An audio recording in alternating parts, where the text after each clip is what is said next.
common phrase that suggests a better future and a better you is recreating yourself. But how many really understand how deep it goes? How many people really start on this life-changing journey? We are on the edge of the year 2024, so it's time for a deep waking. A comprehensive guide to recreating yourself in 2024 is provided here. The Stoic philosophy, as well as that of other interesting philosophers, is used in this video. Imagine a life where other people's opinions don't affect you, and the noise of society doesn't matter. The art of not caring is what we'll talk about first. It's not about boredom, it's about freedom, where you become the center of your own world and don't care about what's going on around you. In this world, people don't try to be happy. It's just there, ready to be realized. But if you really don't care about what's outside, you have to look inside. The art of selfishness is discussed here. Before you get angry at the word selfish, think about this. Can you really love other people if you haven't loved yourself? Learn why selfishness and self-love are the basis of a good life.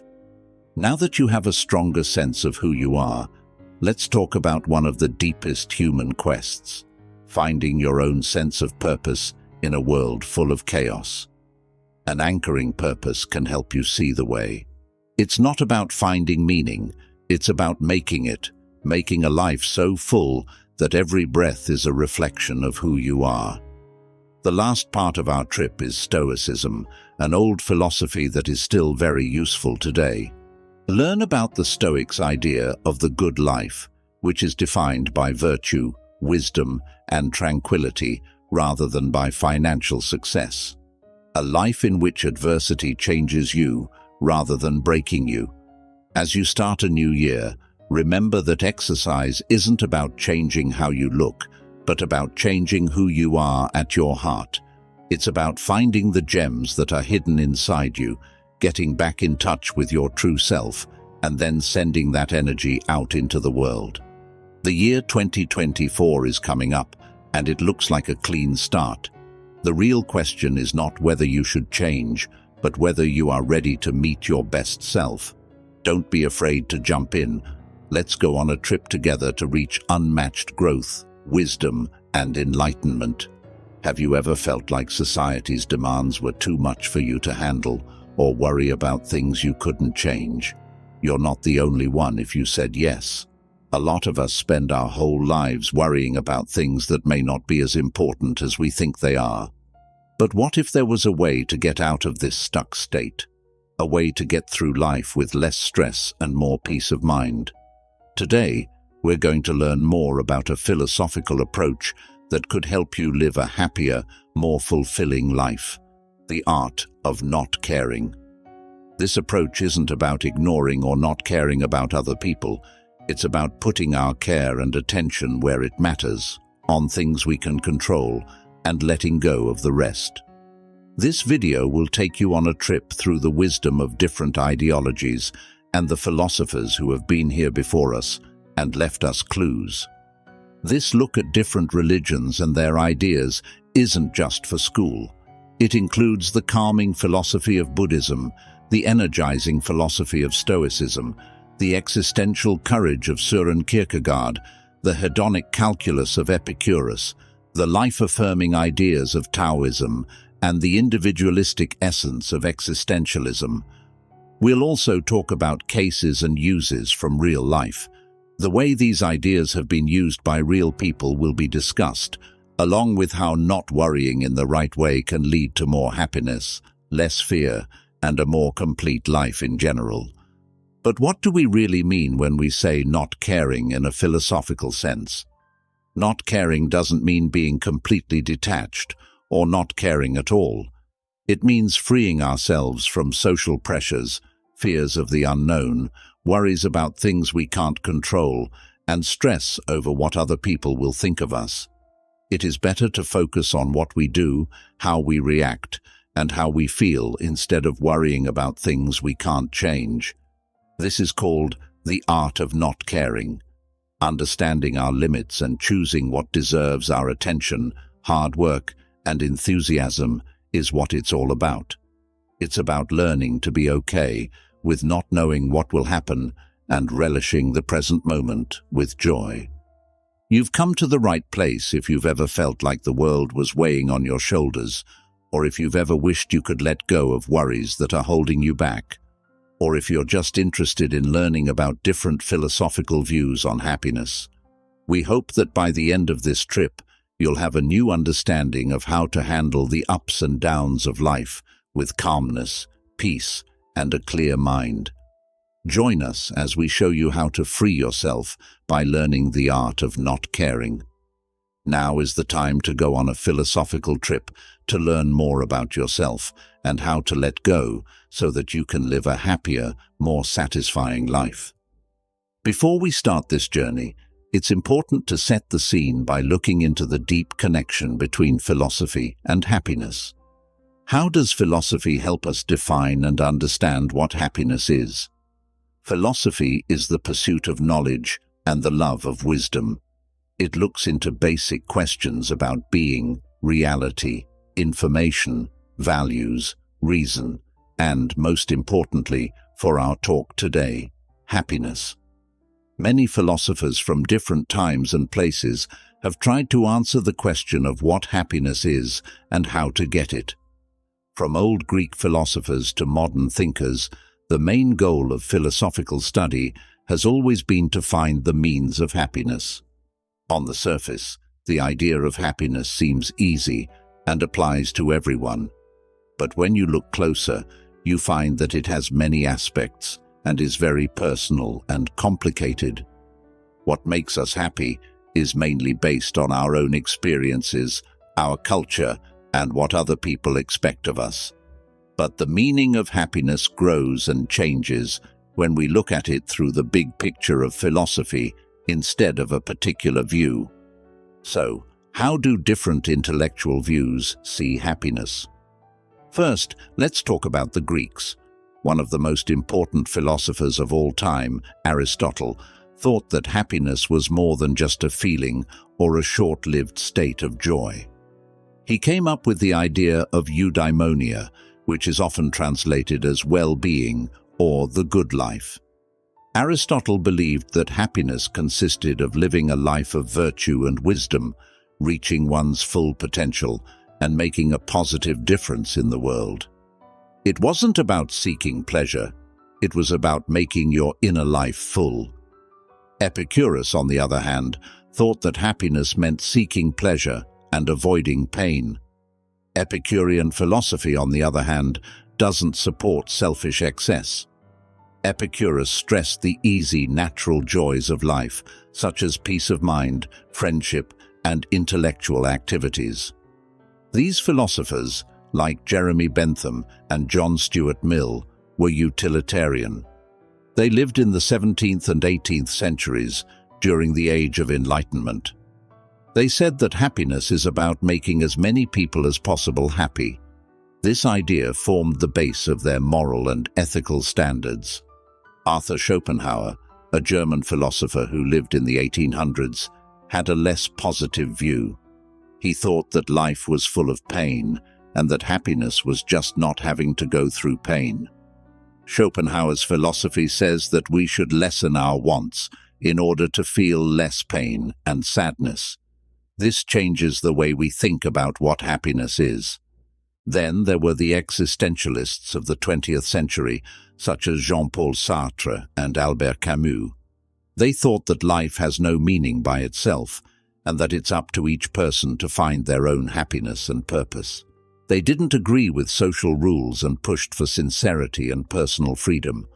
Also, we can't forget Eastern philosophy practices like Buddhism. Buddhism says that the way to happiness is to let go of desire and attachment, which leads to inner peace and enlightenment. These different philosophical points of view make it clear that happiness isn't an idea that works for everyone. That which we believe, the decisions we make, and how we see the world are all deeply connected to it. To be happy, people follow different beliefs. Some seek virtue, others pleasure, still others freedom, or still others spiritual growth. We will look at how letting go of some worries fits in with these different philosophical views on happiness as we talk about the art of not caring today. The goal is to find a balanced and careful way to care about the things that matter to us, which will lead us to a happy and satisfying life. It's important to remember that philosophy doesn't give us solutions. It helps us figure out what questions to ask.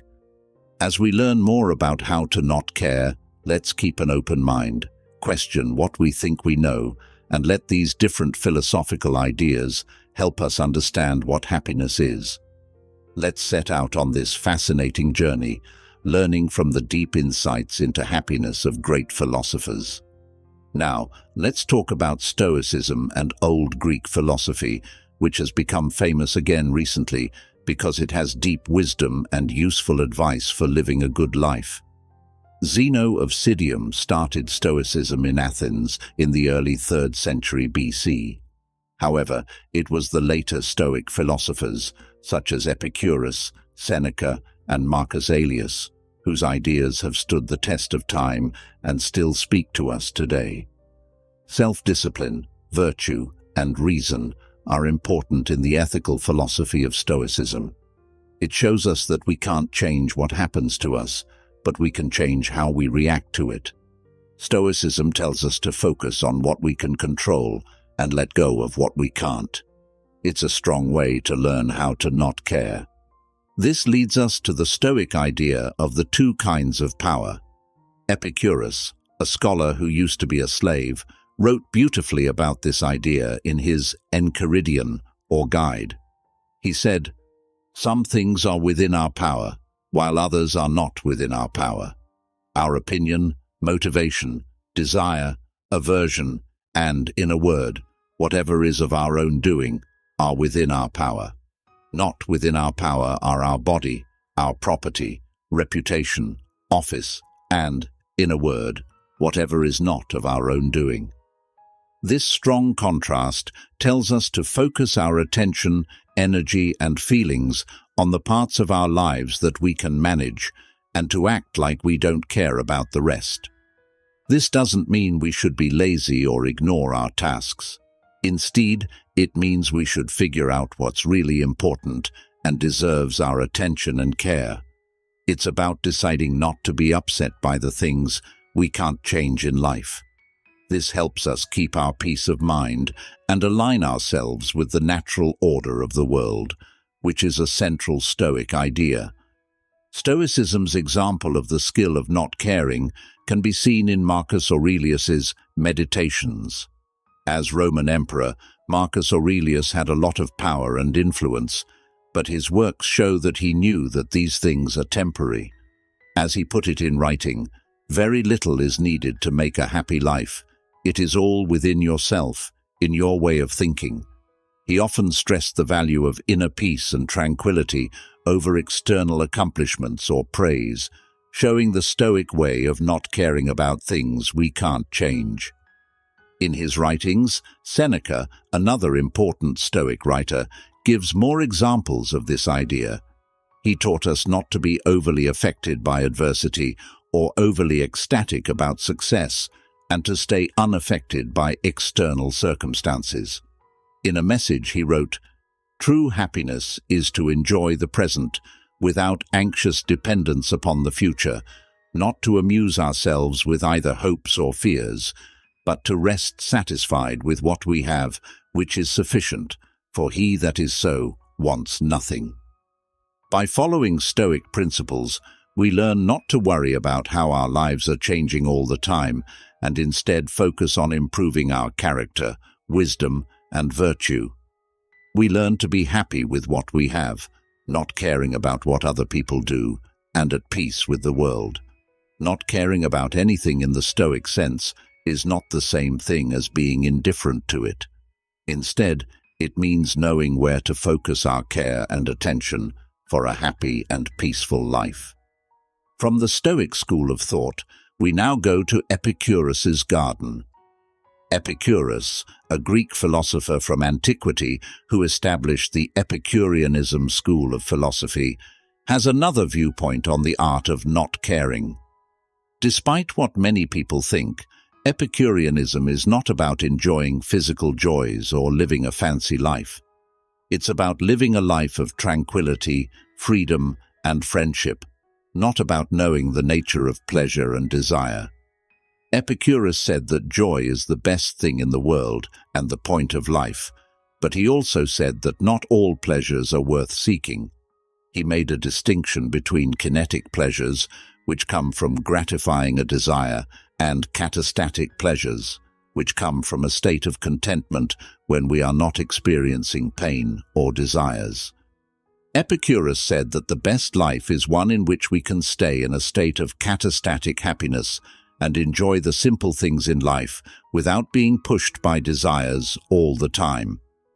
What Epicureanism says about social standards and material wants is an important part of the art of not caring. Epicurus wanted people to live a simple life away from the busy life of Athens. He thought that a lot of our wants, like wanting money, fame, or power, come from what other people expect of us and aren't normal or important. Epicurus said that these wants often cause more harm than good because they are never-ending and keep us wanting more. Epicurus famously said, "If you want to make a man happy, don't add to his riches, take away from his desires." Epicurus's ideas about fear, especially the fear of death, are also very interesting. He said death doesn't matter to us because death doesn't exist when we don't, and we don't exist when death does. Epicurus says that we shouldn't be afraid of death because it's a necessary part of life. This way, we can live more freely and happily in the present. So how do these ideas make your life better? We can achieve a state of contentment and inner peace by knowing the nature of our desires, telling them apart from those that aren't important, and learning how to control them well. By choosing not to care about what other people think or the fear of death, we free ourselves from worries and stresses that aren't necessary. This makes room for real joy and tranquility. Epicureanism teaches us that happiness doesn't come from having things or being important, but from being at peace inside, without any pain or trouble. The philosophy teaches us to enjoy the easy things in life, like friendship, thought, and not having to worry about what other people want or fear. It also teaches us how to not care about other people. The Epicurean way of life tells us to rethink our wants and values, to let go of social expectations and pointless fears, and to enjoy life's simple, long-lasting pleasures. Let's keep these ideas from Epicurus with us as we go on our trip. Let's value the part that pleasure and desire play in our lives and stop worrying about things that don't make us happy in the long run. As we continue our philosophical study of the art of not caring, we visit Denmark in the 1800s and meet Søren Kierkegaard, who is generally seen as the founder of existentialism. Unlike the other philosophers we've talked about so far, Kierkegaard lived in a very different time and culture.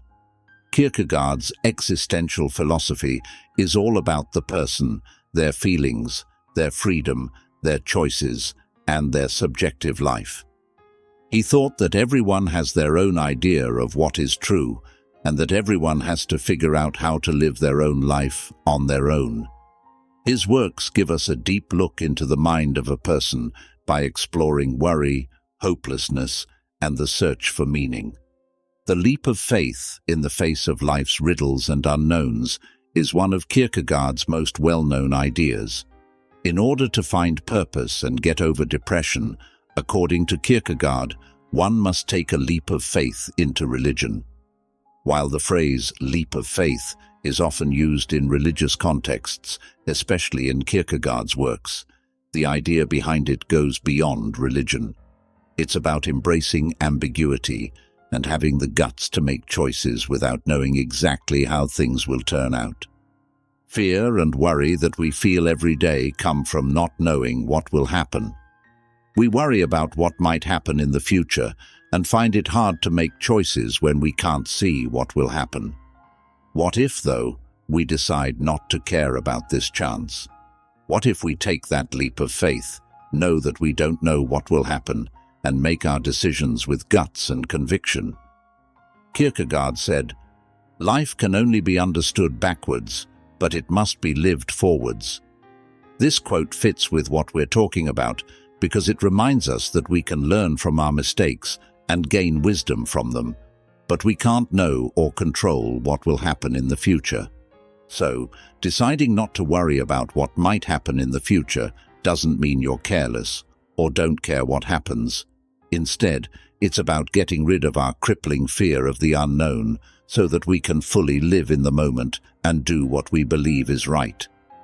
By freeing us from the weight of worry and fear, Kierkegaard's leap of faith could lead us to greater happiness. When we stop worrying too much about what might happen, we can focus on the here and now and do things that are in line with our values. We free ourselves to live an honest life without being constantly worried about what might happen in the future when we do this. Kierkegaard's psychological philosophy makes us think deeply about our own lives, our worries, and our freedom. His idea of the leap of faith gives us a way to deal with the unknowns in life, not by trying to guess or control the future, but by embracing these unknowns with confidence and focusing on who we really are. We should be brave and care less about the things we can't change in life, and more about living fully and honestly in the present. From the busy streets of Denmark in the 1800s, our intellectual journey takes us to ancient India, where Siddhartha Gautama, better known as the Buddha, created Buddhism, a deep philosophy and way to spiritual awakening. Buddhism is a non-theistic religion that has a special view on happiness, pain, detachment, and how to stop worrying about things that are temporary and will not last. Buddhism has a different idea of what happiness is than many Western schools of thought. Buddhism doesn't think of happiness as pleasure or getting what you want. Instead, it sees real happiness as a deep, long-lasting state of well-being and contentment that comes from inner peace and wisdom. This happiness isn't affected by outside factors, and anyone can get it by being aware, acting in an honest way, and knowing how reality works. The Four Noble Truths are very important to Buddhism. They explain what pain is, why it happens, how to stop it, and the way to do that. According to what the Buddha taught, pain comes from tanha, which means a strong desire for something other or more than what is. We want these things because we don't know that reality is really made up of changeable things. Dissatisfaction and not-self lead us to the Buddhist ideals of detachment and non-attachment, which are very important for knowing how to not care from a Buddhist point of view. In Buddhism, detachment doesn't mean ignoring or avoiding life's events. Instead, it means having a deep knowledge of and acceptance of the fact that everything changes. It means letting go of people, things, events, and even ideas, because you know they can change and disappear. Not being attached to things, events, or ideas is the same thing as being detached. It means not having to hold on to them all the time. We can fully experience life as it happens when we practice non-attachment. We can feel joy, sadness, happiness, and pain without being controlled by these fleeting emotions. We learn to really care about life without being tied down by it. We are not rejecting or devaluing things that change or disappear when we don't care about them. Instead, we are learning to connect to them in a better way, fully feeling and enjoying them while they last, but not suffering when they change or disappear. When you apply this way of thinking to your life, you can find deep peace and happiness inside. It helps us enjoy the beauty of the seasons without getting caught up in the storm of desire, dislike, or fantasy. It's said that you only lose what you cling to. This simple but profound saying sums up the core of Buddhist detachment and non-attachment. It tells us to let go and stop worrying too much about things that are temporary and hard to understand. By doing this, we remove ourselves from a lot of the pain we cause ourselves and make room for a deeper, longer-lasting kind of happiness. Buddhist teachings, which go deep into the nature of reality and the mind, can help you learn how to not care. We can learn to live a more peaceful, clear, and free life by learning and applying the ideas of detachment and non-attachment. Let us remember the Buddha's wisdom as we continue our search. Remember that everything can change, and that if we don't hold on to things that are temporary, we can find inner peace and happiness that lasts. In the end, isn't that what we all want? We are now back in Europe, this time in Germany in the late 1800s, where we meet Friedrich Nietzsche, one of the most important and controversial philosophers of all time. Friedrich Nietzsche gave us a strong way to look at the art of not caring. He was famous for his attacks on traditional morals and his philosophy of life affirmation. Nietzsche's philosophy is based on the idea of life reinforcement, which he thought was the best thing about being human. Nietzsche said that to support life is to accept it as it is, with all of its problems, doubts, and conflicts. It involves accepting life with a sense of joy, wonder, and imagination, rather than in a passive or resigned manner. It's easy to see how Nietzsche's ideas about social rules and the art of not caring fit in with this philosophy of life affirmation. Nietzsche thought that traditional morals and social rules often keep people from living fully and honestly. He didn't like the idea of group morals, which says that good and bad are the same for everyone. Nietzsche thought that not caring about social rules and standard morals wasn't the same as being indifferent or apathetic. He thought that it was about self-overcoming, which is the process of going beyond conditioned behaviors and beliefs to find your own values. When we don't care about what other people think of us, we can start to question, criticize, and finally get rid of these ideas.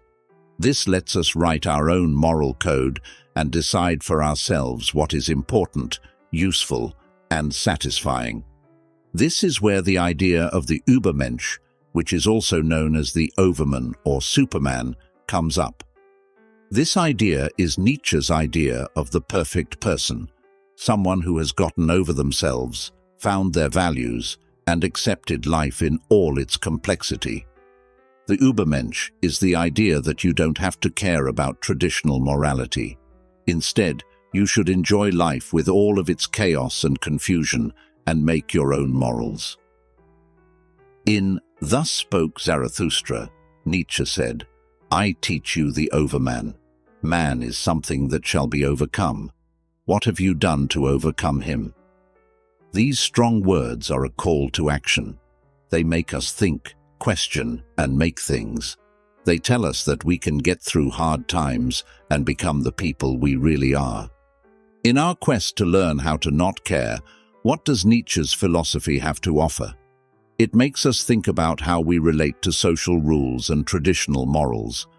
As a result, it tells us not to let these outside standards limit who we are, but to instead set our own values and accept life as it is. Let's keep Nietzsche's strong ideas in mind as we continue our research.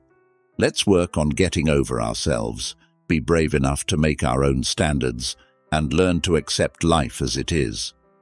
We've dug deeply into the theoretical realms of the art of not caring as we've traveled through the rich fabric of philosophy, from Stoicism to Buddhism, Nietzsche to Sartre and Camus, etc. Put this academic wisdom into practice now. How can these intellectual lessons help us in our everyday lives? In the real world, what steps can we take? The first thing we need to do is figure out what we really care about. Think about the Stoic concept of the two types of control. Sort the things in your life that you can control from the things that you can't. The key is to focus on the things we can change, like our thoughts, feelings, and deeds, and learn to let go of the things we can't. You can feel a lot less stress and worry by doing this simple thing. This will make room for more joy, freedom, and satisfaction. The second thing we want to talk about is embracing doubt. Life is full of doubts, as Kierkegaard taught us, and trying to control or predict everything is not only pointless, but it can also lead to contentment. We can get rid of the fear and worry that come with the unknown by embracing uncertainty and taking that leap of faith. It becomes clear to us that doubt is a chance for growth and change. In the third step, you have to face social standards. We learned from Epicurus, Nietzsche, and existentialism that social rules and standards can make it hard to be ourselves and be happy. Think about the stresses in your own life. Do they match your values and goals, or do they make you feel like you can't be yourself? Not caring about these social standards doesn't mean you're ignoring your duties or not caring about anything. Instead, it's about getting back your freedom to choose your own path, set your own ideals, and make your own character. The fourth step tells us to accept that life is silly. We can recognize the underlying folly and accept it by drawing on Camus's wisdom. Instead of looking for meaning or approval from other people, focus on making your own meaning. This could happen through your hobbies, your job, your relationships, or your own growth. Find joy in the journey, in your Sisyphean battle. Our journey can be helped by these steps, but following them isn't always easy. It takes patience, courage, and self-compassion to go on this journey for a lifetime. Moments of uncertainty, fear, or misunderstanding may occur. Don't forget that it's okay to feel these things. They're normal for people. You should not fight them. Instead, you should recognize them, learn from them, and let them lead you. Now you might be thinking what I can do right now to use these ideas. Mindfulness can help you a lot on this path. To be mindful, you have to be fully present and pay attention to the present moment without judging it. It lets us see our feelings, thoughts, and sensations for what they are without getting caught up in them. Take a few moments every day to sit in silence as a simple relaxation method. Pay attention to your breath and how it feels as air comes in and out of your body. Bring your mind back to your breath slowly if it wanders. You can develop a sense of present, acceptance, and non-attachment through this practice. These are all important skills for learning how to not care. Remember that not caring does not mean not caring about or neglecting. It's about figuring out what's important, embracing life's uncertainties and nonsense, and finding your own spirit despite what other people think you should be doing. We need to be brave, kind to ourselves, and ready to accept the whole of what it means to be human on this trip, not the end goal. Now that this look at the art of not caring is over, let's take a moment to think and maybe set the stage for what comes next. We've been on an interesting trip through time, from the Stoic masters of ancient Rome to the existentialist thinkers of the 20th century, looking at how these philosophical schools have thought about the idea of not caring. We've looked at the Stoic principle of the split of control, and we've learned that the key to tranquility and happiness lies in figuring out what we can control from what we can't, and putting our attention and energy there. We learned a lot about Epicurean philosophy by looking at what Epicurus said about happiness, desire, and how important it is to not care about what other people think.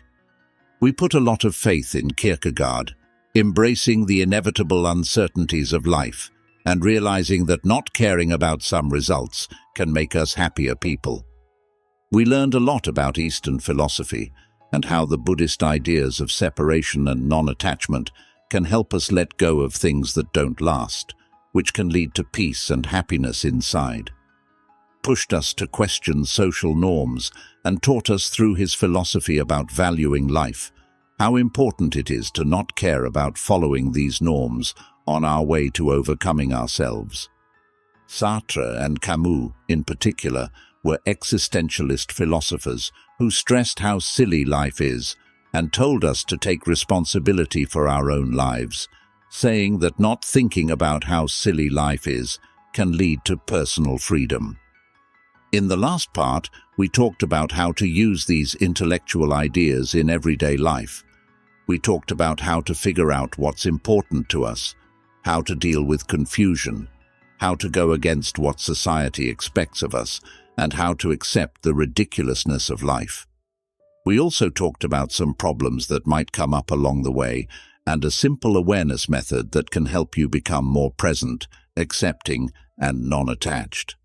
However, this discovery is just the start of your trip. The skill of not caring is not a place you can get to, but a way of life that you can follow. It takes self-compassion, patience, and bravery.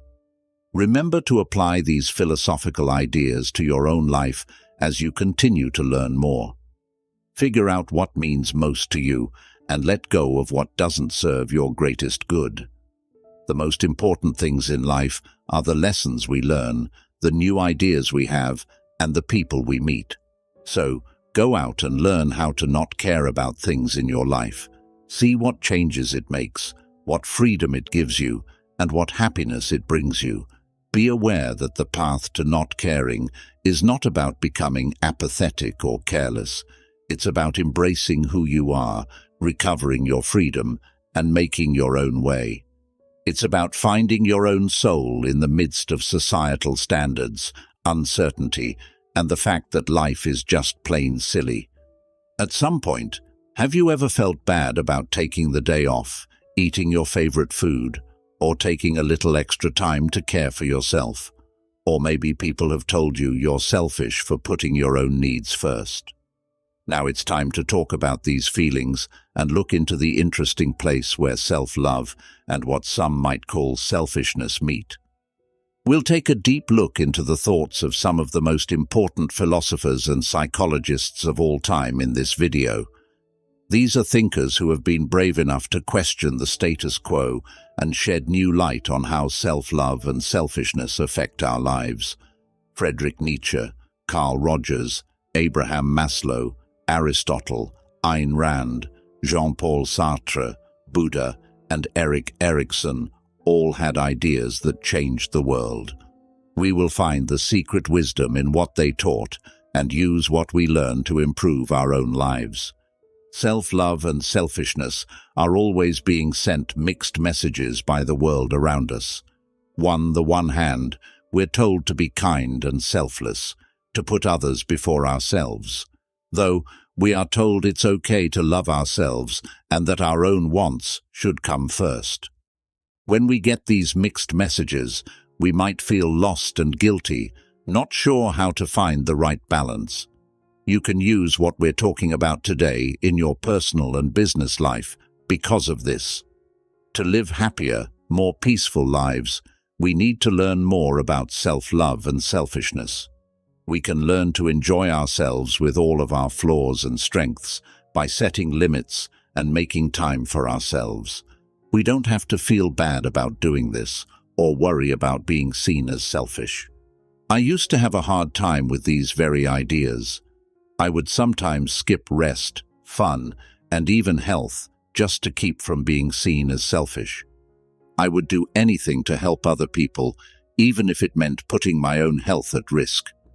I didn't understand how important self-love and a certain kind of selfishness are until I started studying philosophy and psychology. These lessons not only changed my personal life, but they also had a big effect on my work life, making me happier and more successful. Therefore, I think this series has something useful to offer you, whether you're here out of interest, in search of personal growth, or to learn things that will help you succeed at work. We'll work together to dispel common myths, see things from different angles, and start a trip to learn more about ourselves and our place in the world. Self-love is more than just going to the spa or eating out at a nice restaurant, though those things can be a part of it. In fact, self-love is a much deeper and more meaningful idea. It's about accepting ourselves fully, flaws and all. It's about recognizing our own worth and being kind and respectful to ourselves. Self-love isn't about being perfect. It's about being okay with how you are. It's about realizing that we're not perfect and that it's okay to mess up. It means showing ourselves the same kindness, understanding, and patience that we show to other people. It's not vain or cocky to love yourself. It means recognizing our humanity, our unique mix of strengths and flaws, and appreciating ourselves just the way we are. You can love yourself by taking care of your physical, social, and mental health. It's about setting limits, taking care of ourselves, following our hobbies, and putting our needs first. It's about taking care of our bodies, keeping our heads active, and keeping our souls healthy. It has nothing to do with selfishness, right? The word selfishness usually has a bad meaning, which gets us to our next word. Most of the time, it's used to describe someone who puts their own needs ahead of others, even if it means hurting them or ignoring their needs. But there is more than one side to this story, as there are to many ideas. When we talk about selfishness in this situation, we're not talking about this harmful, careless behavior. To be more specific, we're talking about a better, healthy kind of selfishness in which we make choices that are good for our own well-being, even if they don't always go along with what other people want. This is the kind of selfishness that lets us say no when we're too busy, follow our dreams, even if they go against social rules, and put ourselves first, even if it seems like a luxury. It's a form of selfishness where we recognize that our own wants are just as important as those of others. Some people think that self-love and selfishness have a confusing relationship, but they really do. So, we have to be a little selfish if we want to really love ourselves. We have to be ready to put our own needs first, set limits, and make decisions that are good for our health. And in order to be positively greedy, we must first see how valuable we are, which means we must love ourselves. Self-love and a good amount of selfishness are like two sides of the same coin. They are both important for our personal growth and happiness. We are able to handle life with resilience, assurance, and inner peace because of the dynamic interaction between self-love and selfishness. But how did these kinds of ideas come about? Where do they fit in the big picture of philosophy and psychological thought? How have they changed over time? As we watch this video, we'll look into these and other questions, looking at them from the interesting points of view of different philosophers and psychologists, and finding the deep insights they offer. Remember that this is not meant to promote selfishness in the bad sense, where people don't care about others and hurt them. We want to show you how to have a healthy, balanced sense of self, where you can stand up for your needs, know how valuable you are, and still care about and respect the people around you. We are now going to talk about self-love and healthy selfishness in more detail. These are two ideas that are deeply connected and play key roles in our mental health, personal growth, and general well-being. To understand why loving yourself is so important for mental health, we need to look at biology, psychology, and how people act. There is a direct link between how we see ourselves and our mental health that has been known for decades by psychologists and experts. Let's picture gardens in our heads. Now, you would think that a yard full of love, happiness, and care would grow well. Similarly, our brains can grow when they are filled with self-love. The thorns of self-doubt, self-criticism, and negative self-talk can poison our mental soil and cause anxiety, sadness, and other mental health problems. Self-love is like a natural defense against these things. When we love ourselves, we give our feelings and situations value. We let ourselves feel what we need to, and that our feelings are important. This kind of support can stop people from repressing their emotions, which is often a sign of mental discomfort. Self-love gives us the courage to deal with life's problems head-on. We don't have to break down when things get tough or stress us out. Instead, we can stand tall, knowing that we can and should get through these problems. Having this kind of resilience is important for keeping your mental health in good shape and dealing with the ups and downs of life. What does good selfishness have to do with this, though?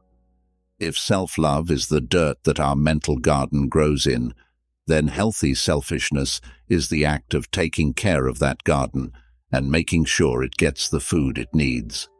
Healthy selfishness entails recognizing our wants and taking action to satisfy them.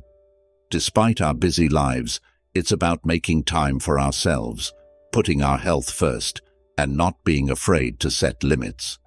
By putting our needs first, we can learn more about ourselves, improve our skills, and follow our hobbies, which leads to personal growth. A good sense of selfishness also helps us learn how to say no, stop trying to please others, and stop taking on too much. A lot of us fall into these traps, and it hurts our mental and emotional health. A crucial step in personal growth is learning to say no to things that drain us. This is an act of healthy selfishness. Self-love and healthy selfishness work together to make a powerful force that helps us live a peaceful, happy, and full life. They help us stay mentally balanced, develop as people, and face the challenges of life with confidence and resilience. We create a mental garden in our minds by loving ourselves, which is a healthy environment for good ideas, self-worth, and resilience. Our healthy selfishness helps us take care of this garden and give it the food, attention, and care it needs to grow. Together, these ideas help us live a life where we can stand tall, not swayed by the winds of outside support or validation, but firmly grounded in self-love and respect. Finally, we can find a balance where we can meet our own wants while also caring about those of others. We'll keep digging deeper into these ideas to find the wisdom they hold as we go. We will learn not only academic knowledge, but also practical, applicable wisdom that can change our lives, guided by the deep insights of philosophers and psychologists who have illuminated the way to self-love and healthy selfishness in their lessons. Let's go down this path with an open mind and a desire to learn. Carl Rogers, a famous and important psychologist who is known as one of the founders of humanistic psychology, is our first stop. Rogers' ideas will always be remembered in this area. Let's go inside his head and find out how he feels about loving yourself. Carl Rogers was a leader in his field. He was born in 1902. His focus on the individual human experience and self-actualization changed the way people thought about these things and went against the popular psychoanalysis and behaviorist views of the time. Rogers' method was person-centered, emphasizing each person's inherent goodness and growth potential. His work has a long impact on psychology, counseling, and psychotherapy because it is full of kindness and understanding. Rogers thought that people needed to feel unconditional positive regard in order to reach a state of self-actualization, which is the best level of psychological growth and the point at which a person realizes their full potential. Rogers came up with this phrase to describe fully accepting and loving oneself, no matter what or who you are. That's what self-love looks like. The most important thing in Rogers' humanistic psychology is pure love. Rogers stressed that self-love shouldn't depend on results, support from others, or following social rules. It shouldn't depend on what you've done. Therefore, he pushed for self-love that isn't affected by these outside factors and is based on knowing and accepting one's own unique, innate worth. Rogers says that loving yourself is not a sign of ego or pride. It's not about thinking you're better than other people. Instead, it's about recognizing your worth, being open to your own experiences, and believing what you think and feel. Rogers thought that this kind of self-love is essential for personal growth and reaching one's full potential. When we love ourselves no matter what, we make it safe to explore and learn about ourselves. We let mistakes happen and learn from them, which promotes growth personally. We also develop an internal locus of evaluation, which means we trust our own decisions and don't just look to other people's ideas to back them up. According to Roger, embracing our capacity for change and growth is another aspect of self-love. It has to do with realizing that we are not fixed things, but are always changing. In this sense, self-love entails embracing both the person we are right now and the person we can grow into. Additionally, Roger's therapy was based on the idea that a therapist's job was to create an atmosphere of sincerity, understanding, and unconditional positive respect in order to help their clients develop self-love and growth. He said that people automatically move toward better self-understanding, self-acceptance, and self-actualization when they are in such a setting. That shows Roger's faith in the healing power of loving yourself. Roger's view on self-love not only changed the way therapy is done, but it also has a lot to do with what we're talking about. His ideas give us a new way of looking at things. They encourage us to love ourselves no matter what, and they show us that doing so can lead to personal growth and self-realization. Now we'll look at the work of Abraham Maslow, who was one of the first psychologists to use humanistic methods. As with Carl Rogers, Maslow's ideas about the order of needs and self-actualization give us a convincing way to look at our conversation. The famous American psychologist Abraham Maslow was born in 1908 and made a big difference in the field with his humanistic method. This view, which is sometimes called the third force in psychology, stresses how good people are by nature and how important it is for them to grow psychologically in a healthy way.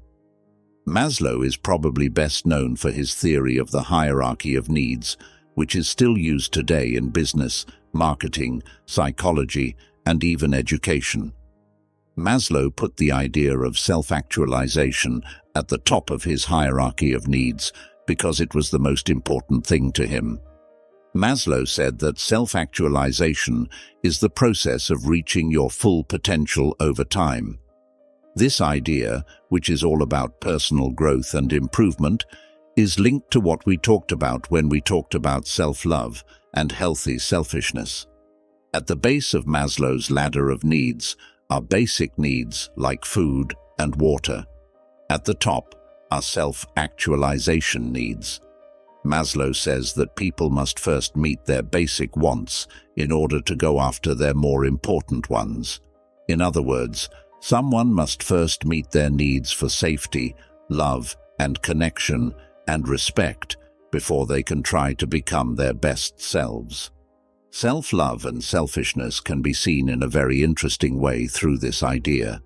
In the framework of Maslow's structure, loving yourself is an important part of meeting all of these needs. The more we love ourselves, the more we take care of our wants, from the physical to the mental. Self-care, which could be seen as a good form of selfishness, is an important step on the path to becoming your best self.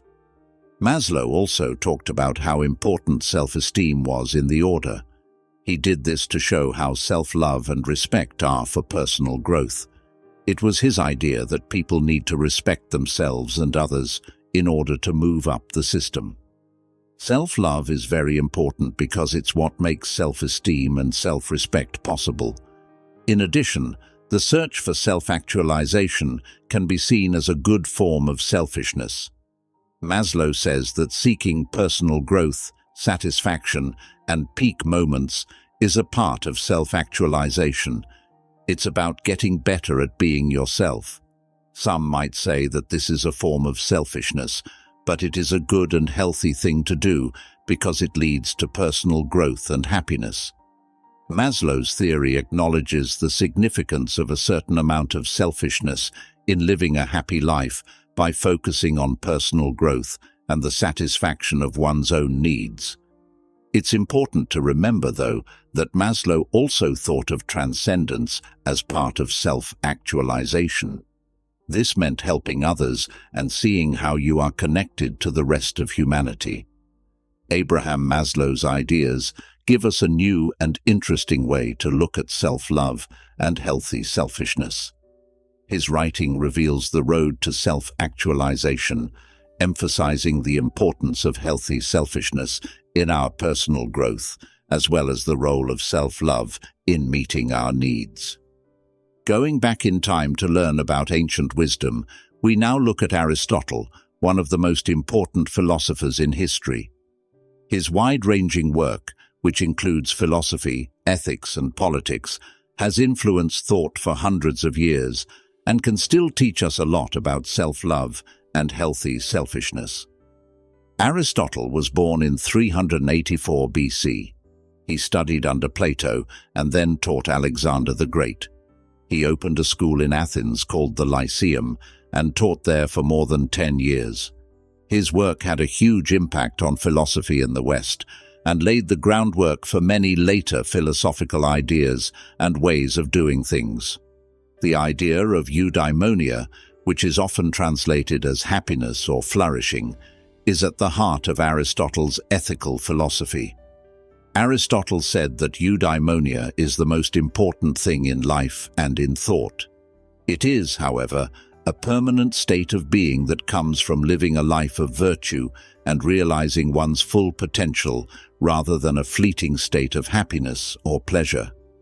The ideas of self-love and reasonable self-interest are deeply linked to the idea of eudaimonia. Aristotle said that loving oneself is not only okay, it's important for eudaimonia. He thought that self-love wasn't about being selfish, but about wanting and working toward what is good for yourself. Aristotle's idea of reasonable self-interest is related to his idea of self-love. He said that we are logical humans who want to reach our fullest potential by nature. So, to truly love ourselves, we need to seek virtue and wisdom and basically become the best versions of ourselves.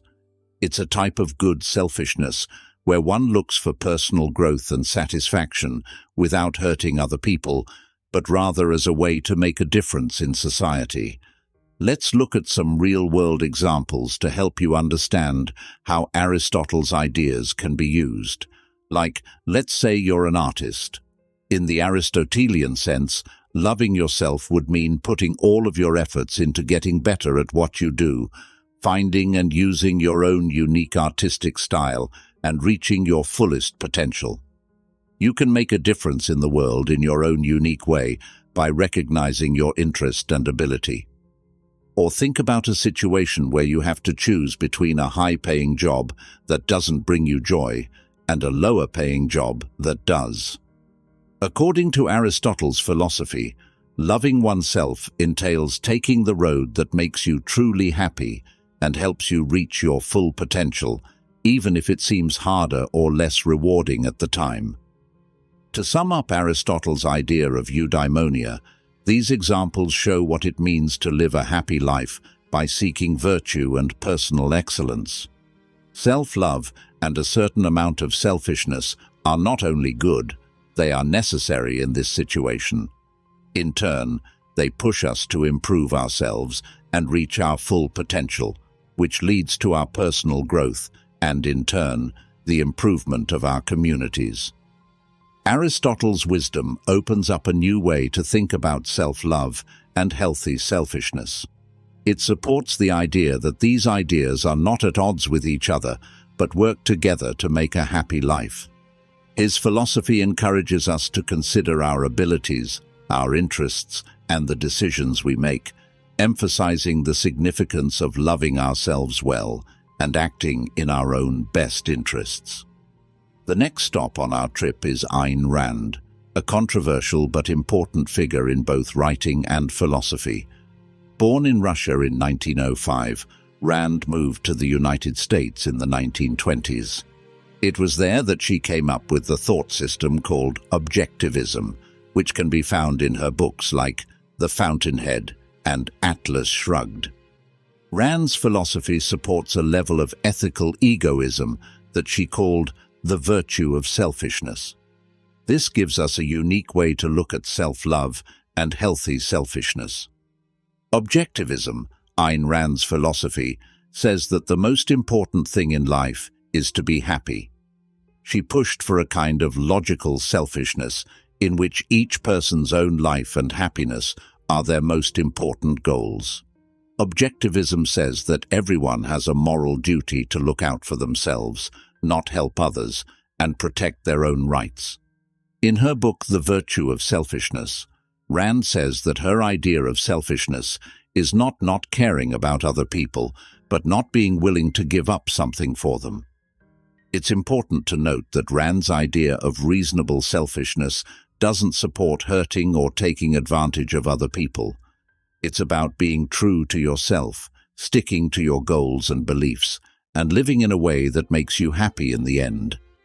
Rand argued that one must use reason to decide one's own interests, avoiding the trap of instant satisfaction or short-term benefits at the price of long-term well-being. Let's break down Rand's idea of reasonable selfishness to get a better sense of her point of view. The word rational is very important here. Rand's selfishness isn't about giving in to whims or short-term wants. It's about acting in a way that benefits herself in the long run. Rand says that someone who is truly selfish would never hurt others, lie, or steal, because it would not make sense for them to do those things. It breaks down trust, hurts relationships, and makes life difficult in the long run. A strong sense of self-respect and self-esteem are also central to Rand's definition of selfishness. Aristotle talked about self-love in a similar way that Rand does. Rand's selfishness is about loving oneself, staying true to one's ideals, and seeking personal growth and satisfaction. Indeed, Rand says that this kind of logical selfishness is necessary for a society to be fair. Everyone should look out for their own best interests and accept the rights of others to do the same. This will create a society where people work together and value each other. Rand said that a world where everyone exhibits logical selfishness is one where people are free, happy, and respectful of each other's rights. As we talk about self-love and healthy selfishness, Ayn Rand gives us a thought-provoking point of view. Her support for sensible selfishness goes against common sense and makes us think again about what selfishness means to us and how it affects our lives. It's a stark reminder of how important it is to live our lives in line with our ideals and our own best interests, and to understand the fundamental role this plays in our general health and happiness. There's no denying the importance of recognizing and embracing our own self-interest, even if some people think her philosophy is too extreme or just a cold-hearted support of egocentrism. We not only find personal happiness by doing this, but we also help make society more honest, open, and, in the end, peaceful. Our intellectual journey now takes us to the peaceful world of Stoicism, where we meet Epictetus, a famous thinker from this school of thought. Even though he had a hard childhood and was born a slave in Phrygia around 55 AD, Epictetus went on to become one of the most important Stoic philosophers. His lessons have been useful for hundreds of years and are still useful today. The philosophy of Stoicism says that virtue, wisdom, and morals are the best ways to be happy. We may not be able to change what happens to us, but we can change how we react to it. The Stoic philosophy says that we should be calm and accept our fate and circumstances while focused on getting better through reason, self-discipline, and virtue. Epictetus is a well-known Stoic philosopher who is best known for his ideas about inner freedom and self-control. Some of his most important books, like Discourses and Enchiridion, go into great detail about these ideas. Epictetus says we need to know the difference between what we can control, like our thoughts, feelings, and actions, and what we can't, like outside events, other people's actions, or their views. This knowledge is what his philosophy and Stoic thought in general are built on. Self-control in the Epicurean sense is more than just staying away from temptations and acting on impulse. Instead, it's about being able to control how we feel and respond to things happening around us. It means realizing that our inner state, or happiness, is not determined by what happens to us, but by how we answer it. This point of view is very much in line with self-love because it tells us to take care of our mental and emotional health and keep our inner peace. Stoicism places a high value on taking care of oneself, emphasizing the importance of maintaining tranquility, emotional resilience, and moral honesty. In Stoicism, self-care isn't just about treating yourself or relaxing physically, despite what most people think. It means keeping your mind, body, and soul in balance by doing things like meditating, reflecting, and taking care of your health.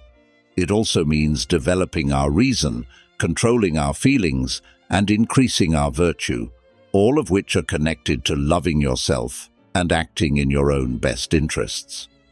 The ideas of self-love and reasonable self-interest are profoundly echoed in the lessons of Epictetus and Stoic philosophy. He tells us to put our inner peace first, think clearly, and support moral virtues, all of which are manifestations of self-love and self-interest. The idea of keeping inner freedom and self-control, however, may be where the most important agreement lies. Being self-aware, respecting ourselves, and taking responsibility for our mental health are all important parts of loving yourself and acting in your own best interests. Putting Epictetus's ideas into practice in our daily lives can have big impacts. Let's say that a project at work is making you feel worried. Use Epictetus's advice to figure out what you can control instead of letting your worry take over. You can't change how the job turns out, but you can change how hard you work on it, how you use your time, and how you deal with stress. Or, if you're having a hard time with your self-esteem, it can help to think about what Epictetus said about inner freedom. Figure out that your morals, deeds, and inner peace are what make you valuable, not what other people think or what happens. Our next guide is Jean-Paul Sartre, a French philosopher and one of the most important figures in existential philosophy. He will help us find our way through the complicated maze of self-love and selfishness. Sartre was born in Paris in 1905 and wrote and thought a lot. His ideas have had a big impact on Western philosophy, especially existentialism and phenomenology. Existentialism, the philosophical movement that Sartre helped spread, is based on the idea that each person has a unique experience in a world that is either not caring about them or even unfriendly to them.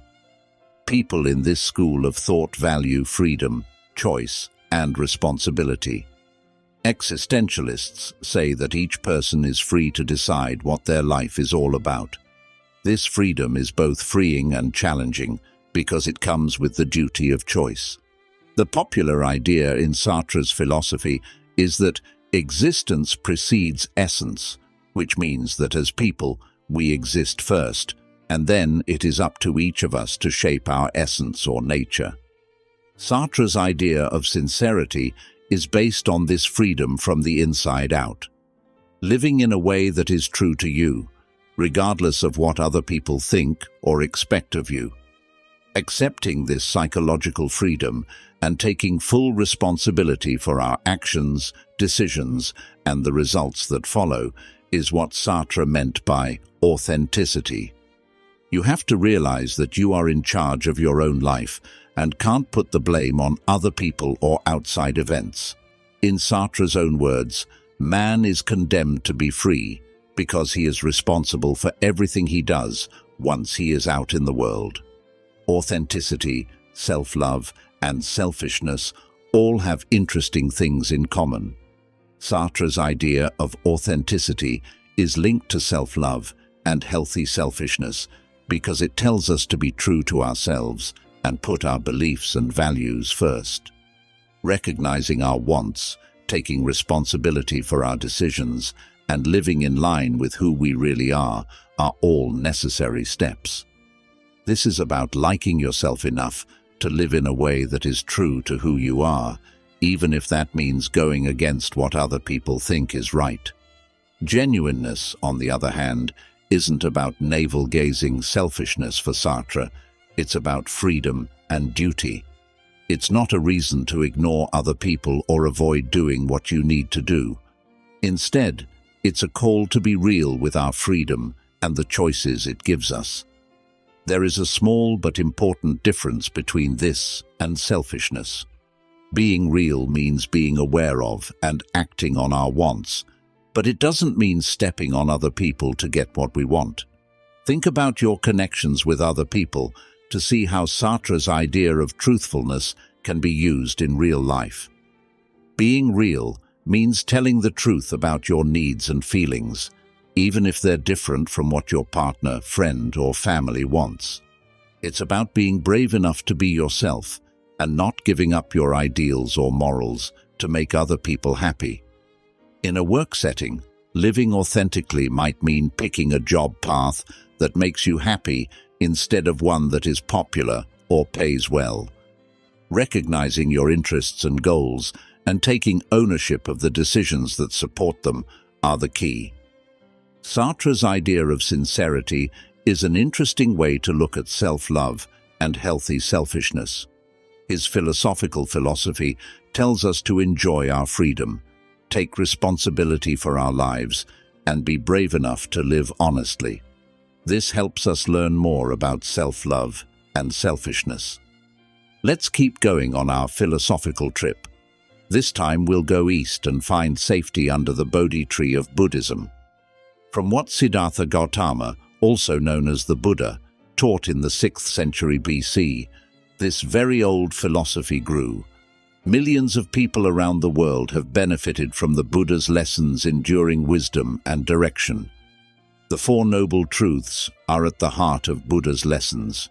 They explain what pain is, why it happens, how to stop it, and the way to do it.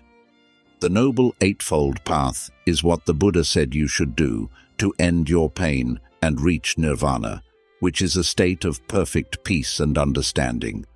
The Middle Way, which is also called the Noble Eightfold Path, is an important part of what Buddha taught. The Middle Way is a road of balance, somewhere between giving in to your wants and not giving in to your needs. It stays away from both sides and instead encourages a calm and thoughtful way of living. The Buddha found this way after trying both extreme poverty and lavish wealth and learning that neither was the way to true happiness or enlightenment. This is a complete road that includes mental control, wisdom, and moral behavior. It includes having the right view, the right intention, the right speech, the right action, the right livelihood, the right effort, the right mindfulness, and the right concentration. These things, taken together, make up a healthy way of life that helps people be free from pain. When we study the Middle Way's effects on self-love and selfishness, an interesting interplay becomes clear. Self-love from a Buddhist viewpoint can be seen as a caring care for one's well-being, both physical and mental. It includes encouraging wholesome states of thinking and minimizing unwholesome ones. The practice of self-love fits well with the Middle Way, as it includes taking care of oneself without falling into the extremes of narcissism or self-neglect. On the other hand, selfishness in Buddhism isn't inherently demonized. Instead, it's the unskillful or harmful expressions of selfishness that are discouraged, such as greed, hatred, and delusion. These are seen as roots of suffering that pull one away from the right path. However, a healthy sense of selfishness, like caring for one's well-being, is important in Buddhism, as it helps cultivate self-love and compassion, which are crucial in walking the middle way. Let's consider the practice of meditation, a fundamental part of Buddhist practice. Meditation can be seen as an act of self-love and healthy selfishness. It's a time you dedicate entirely to yourself, focusing inward and cultivating a tranquil and mindful state of mind. This practice aligns perfectly with the middle way, nurturing balance and avoiding extremes like excessive outward focus or complete detachment. In a real-world context, the middle way can guide us to balance our personal and professional lives, taking care of our needs without neglecting our responsibilities towards others. It can inspire us to live healthily, neither indulging excessively in sensual pleasures nor denying ourselves joy and comfort. It teaches us to approach life with equanimity, understanding, and compassion, not just for others, but also for ourselves. The Buddha's middle way provides a compelling perspective on the delicate balance between self-love and selfishness. It encourages us to cultivate self-love and a healthy sense of self-interest without swinging to the extremes of self-indulgence or self-denial.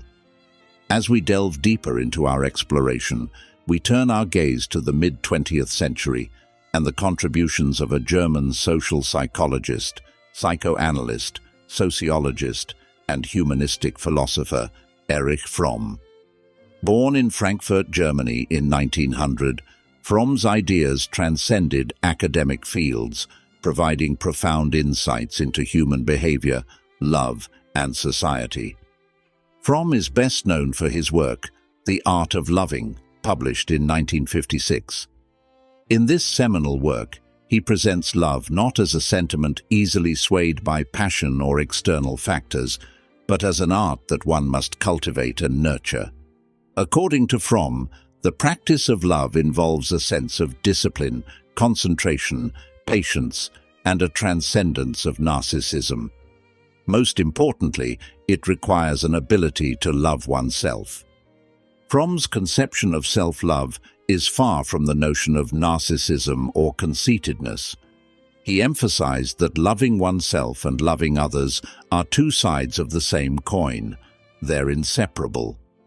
To Fromm, self-love means acknowledging one's own worth and not hating oneself for one's shortcomings. It's a deep appreciation for oneself that, in turn, allows for the genuine love of others. Fromm wrote, "In the experience of love lies the only answer to being human, lies sanity." He believed that an individual's mental health could not be separated from their capacity to love themselves and others.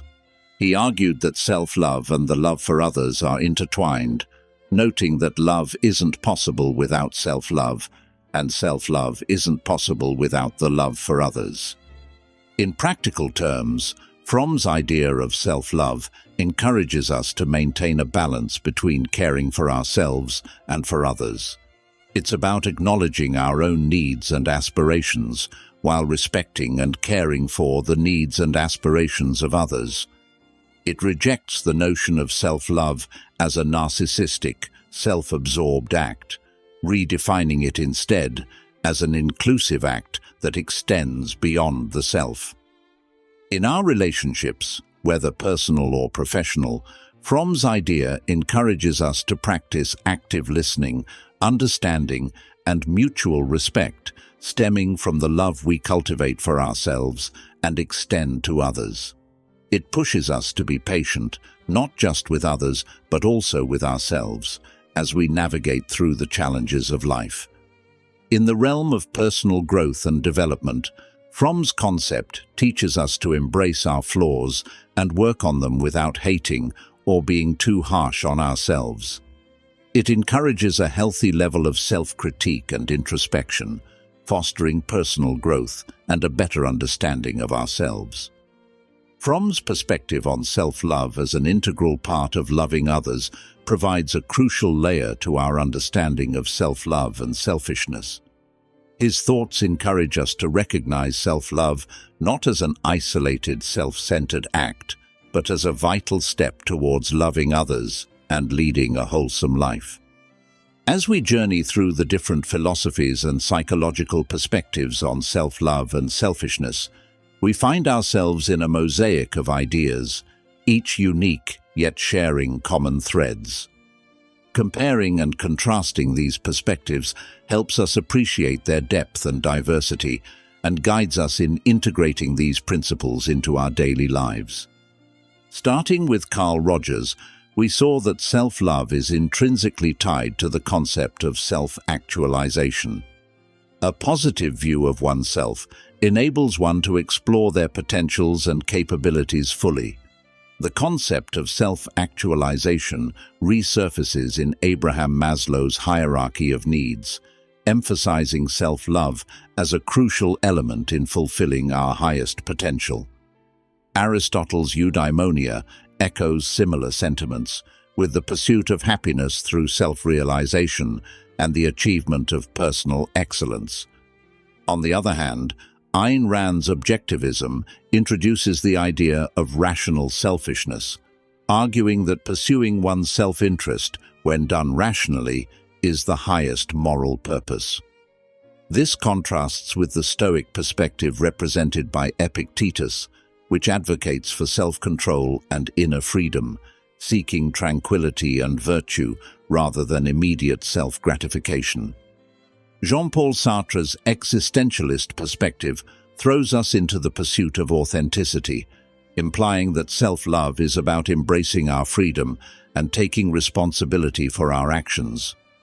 Meanwhile, Buddha's middle way teaches us to navigate between the extremes of self-denial and self-indulgence, emphasizing the need for a balanced approach to self-love and selfishness. Erich Fromm bridges these different perspectives by presenting self-love as an art crucial for our ability to love others. His work underscores the mutual interdependence between loving oneself and loving others. Despite their varied historical and cultural contexts, these philosophers and psychologists share an appreciation for the value of self-love and a balanced sense of selfishness. They all recognize in one way or another that self-love is not an act of vanity or narcissism, but a crucial part of human well-being and a key to a fulfilling life. The concept of selfishness, too, is reframed as a healthy act of caring for oneself, and not an expression of disregard for others.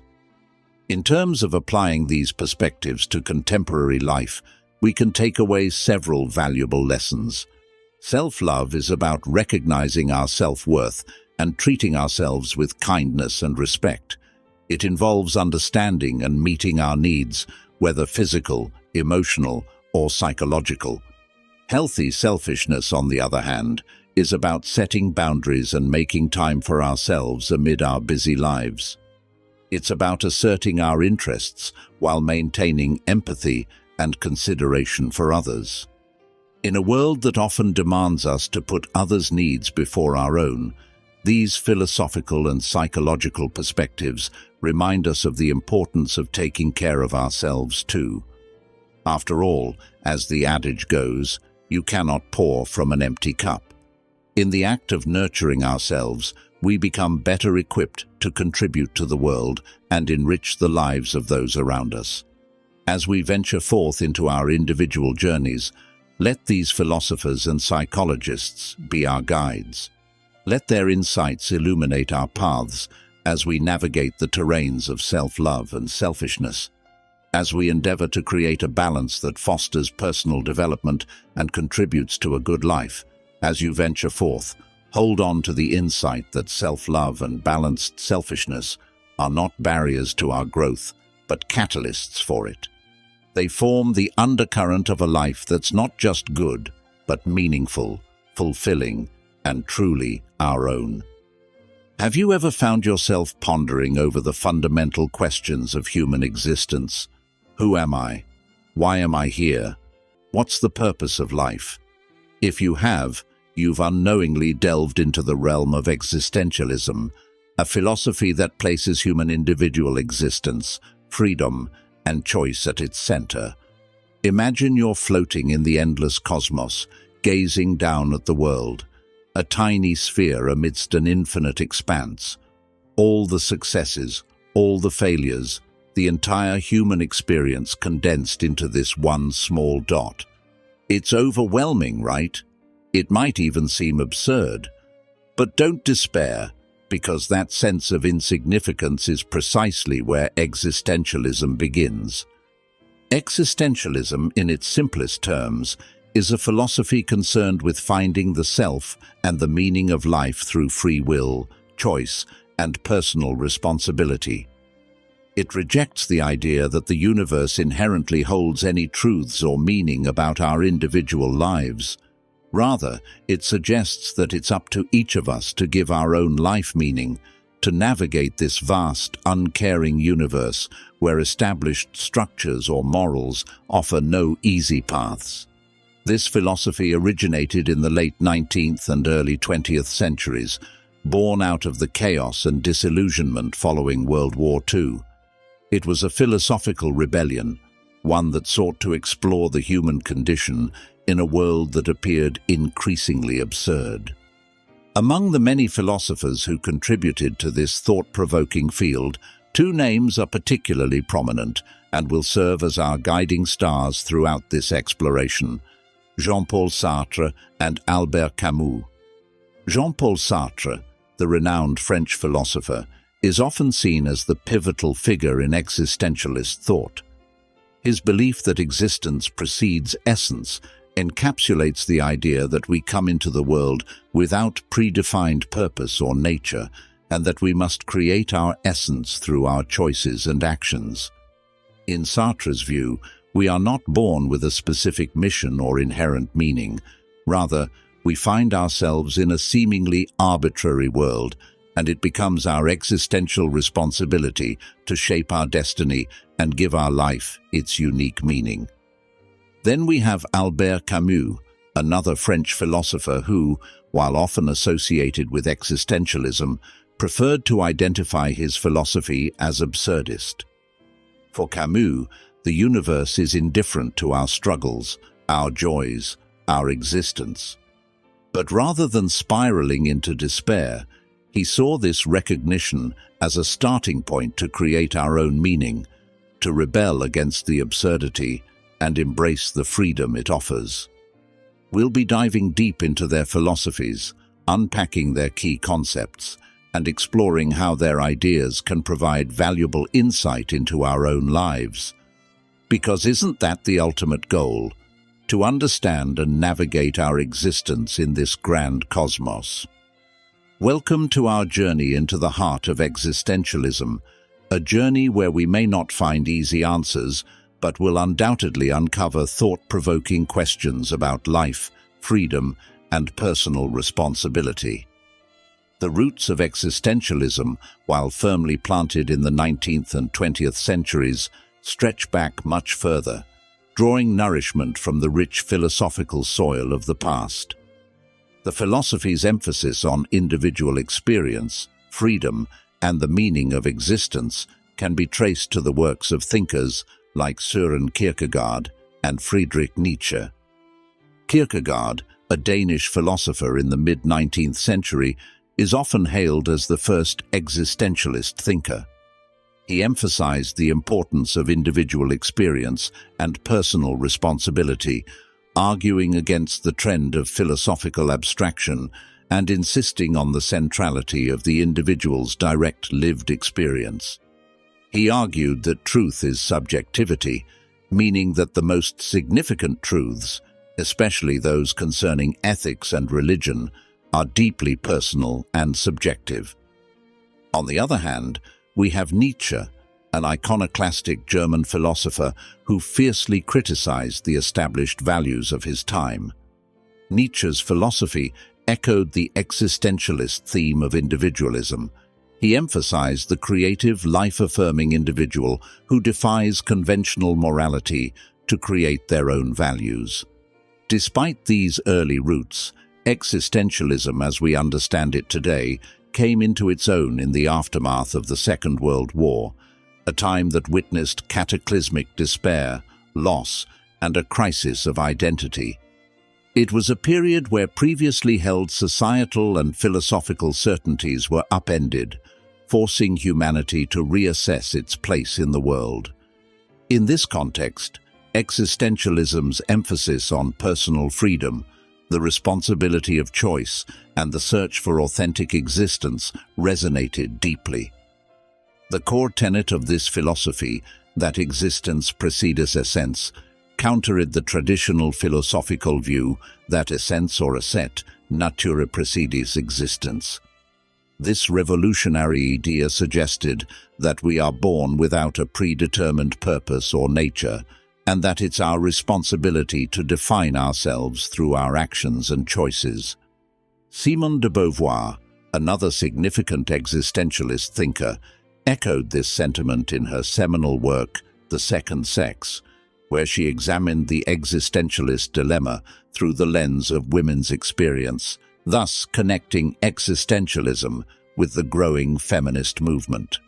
The existentialist philosophy was also profoundly influenced by the rapidly changing political landscape.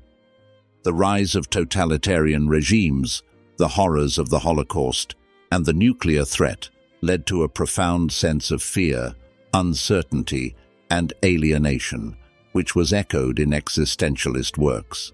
Finally, it's essential to highlight the cultural landscape, notably the fields of literature and art, which significantly influenced existentialism. Existential themes are apparent in the works of Fyodor Dostoevsky, Franz Kafka, and Samuel Beckett, whose characters often grapple with despair, isolation, and the absurdity of existence, vividly illustrating existentialist ideas.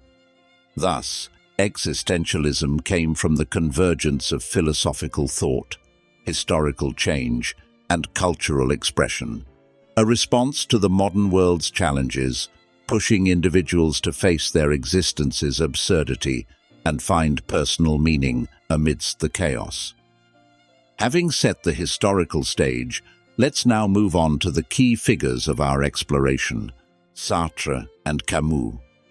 Their beliefs, born out of this tumultuous time, continue to challenge and inspire us as we manage the complexities of our own lives. Jean-Paul Sartre, born in 1905 in Paris, France, was a man of many skills. He was a philosopher, novelist, playwright, and critic with an impact that stretched far beyond the boundaries of academic philosophy. He is commonly known as the leading figure of the existentialist movement. Orphaned at a young age, Sartre was raised by his grandparents. He excelled intellectually and attended a top university in Paris. There, he met his lifelong partner, Simone de Beauvoir, a formidable thinker in her own right, and formed a radical, open relationship that would question social rules. Sartre served as a meteorologist in the French army during World War II and was taken by German troops in 1940. His experiences of war and imprisonment deeply shaped his philosophical view, fueling his deep engagement with questions of freedom, responsibility, and the meaning of life. One of Sartre's most important contributions to existentialist philosophy is his statement that existence preceded essence. This idea counters traditional philosophy, which usually posits that things have a defined core or nature that determines their purpose. In comparison, Sartre believes that human beings first appear, meet themselves, and only then define their essence or nature. This idea is closely tied to Sartre's thought of radical freedom. For Sartre, each person is radically free and responsible for their acts. Since there is no set human character or external source of value, every action a person takes helps define what it means to be human. This freedom makes me feel both free and scared. It gives people endless ways to kill themselves, but it also makes them take full responsibility for their life and decisions. Sartre says that people often try to avoid the stress of being free by acting like they are not free. He called this bad faith. When we blame our situations, our genes, or social standards, we avoid taking responsibility for our actions and freedom. Recognizing our rights is the first thing that needs to be done to live a true life. Sartre's philosophy also thinks a lot about the idea of nothingness. He wrestles with the idea of awareness as a form of nothingness that separates us from the world and gives us the freedom to rise above our circumstances in Being and Nothingness, one of his most important works. These ideas see the human situation as a paradoxical conflict between being and nothingness, a battle that makes us who we are. In addition, Sartre talks about the idea of the other person's look or gaze. Noticing how other people see us can make us feel like objects, which is what he meant by his famous phrase, "Hell is other people." For Sartre, this doesn't mean that all relationships are bad, but it does mean that knowing other people's points of view can limit our freedom. Sartre's philosophy is deeply connected to his work for social justice and political action.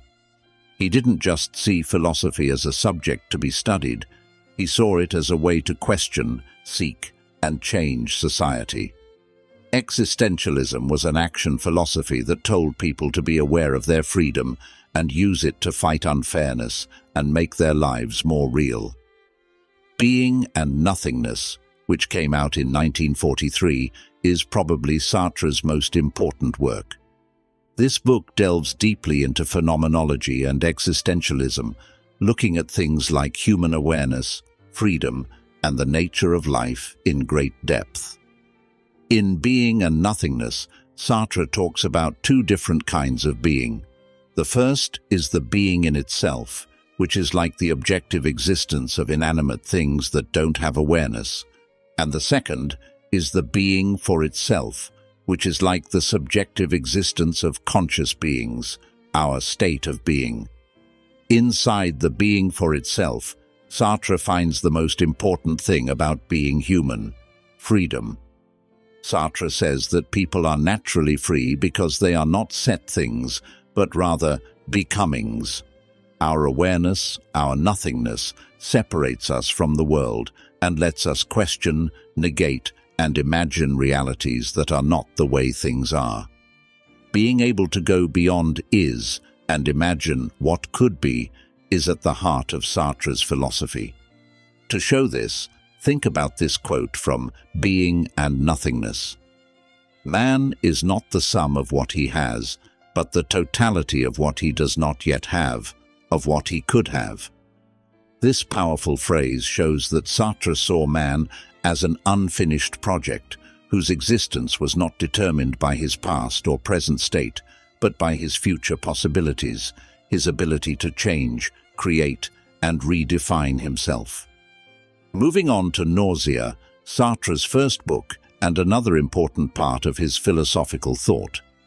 It came out in 1938 and is about Antoine Roquentin, a man who is going through a deep psychological crisis and feels sick as he thinks about how pointless and ridiculous life is. Sartre looks at themes like loneliness, freedom, and the lack of external meaning through Roquentin's psychological pain. When Roquentin realizes that the world doesn't care about him and that his life has no purpose, he feels like throwing up, which is how Sartre explains the feeling. This word summarizes the deep discomfort that can come from realizing how silly life is at its core. Take a look at this quote from Nausea. "Every existing thing is born without reason, prolongs itself out of weakness, and dies by chance." This disturbing realization sums up Roquentin's angst, and by extension, our own psychological situation in a world that doesn't have any meaning on its own. How do we handle things? What do we do? As Sartre saw it, the answer lies in the freedom that this folly gives us. The lack of fundamental meaning doesn't mean you have to be sad. Instead, It opens up a world of options.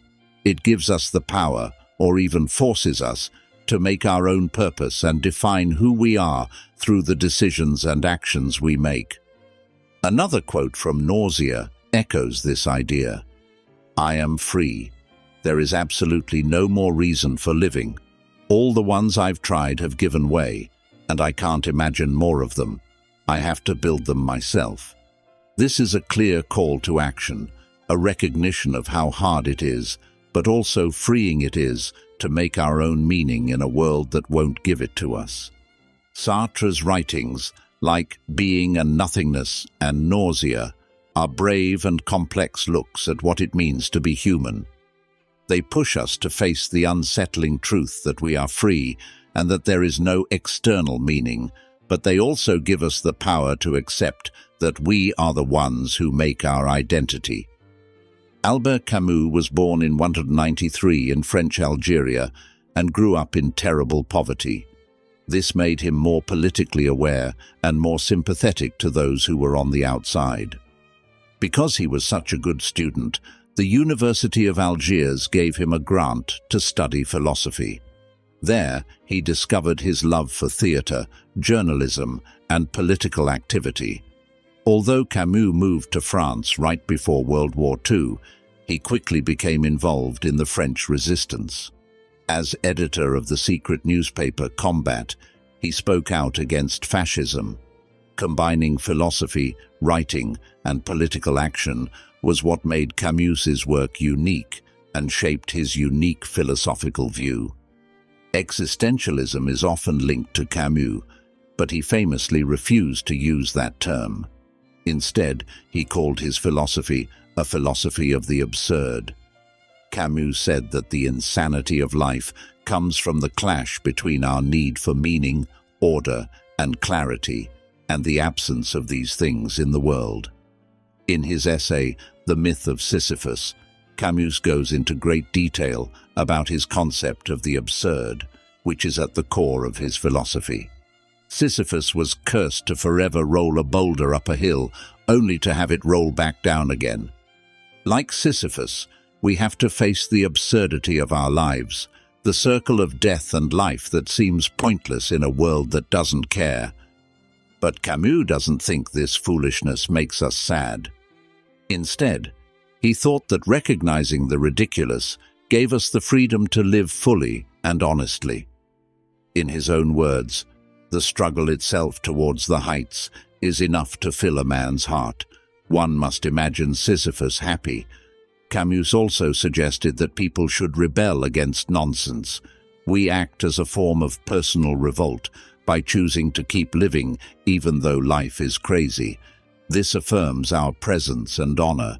This idea of revolt is also present in his political views, where he fought for fairness and freedom from oppression. The focus on human meaning and morality is another important part of Camus's philosophy. Camus thought that we could and should make our own morals, even though there were no external meanings or moral rules that applied to everyone. Most of the time, these values were easy pleasures and physical experiences for Camus, like feeling the sun on his face, enjoying the beauty of the Mediterranean, and being with friends. This focus on the sensual and real is summed up by Meursault, the main character in his book, The Stranger, who lives only in the physical world. Camus didn't ignore the significance of moral purity, even while embracing the physical. Camus believed that each person was responsible for their own actions in a world without morals or meaning. But this moral duty wasn't based on God's command or social rules. It came from a personal promise to live honestly and fight against unfairness. Camus' work on the philosophy of the absurd is both enlightening and inspiring. His philosophy pushes us to face how silly our lives are and encourages us to make the most of them by rebelling against the system and finding our own meaning. Camus' first book, The Stranger, came out in 1942 and is probably his most well-known work. The main character, Meursault, tells the story, and the book explores themes of nonsense, indifference, and rebellion, which are important parts of Camus's philosophy. In the book, Meursault, a French Algerian, doesn't care about anything and reacts to the world around him in a way that is almost apathetic. He doesn't show any emotion when his mother dies, and he doesn't feel bad when he does something violent for no reason. His emotional separation from the world shows that he doesn't care about social rules and standards, which is what Camus meant by the word absurd.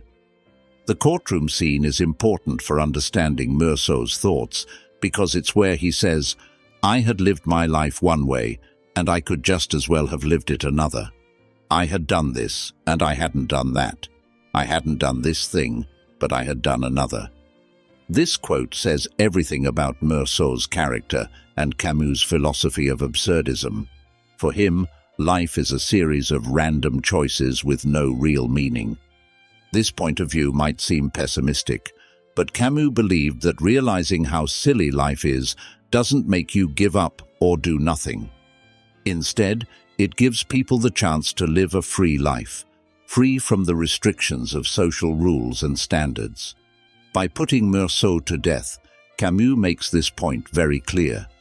In the face of death, he chooses to embrace life's absurdity and feels a sense of kinship with the indifferent universe, echoing Camus' call to revolt against the absurd and affirm life.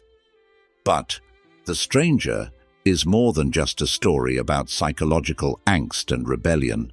It also looks at morals in a complex way. The things Meursault does and the reactions people have to them make us think about what morality is, especially in a world with no built-in moral code.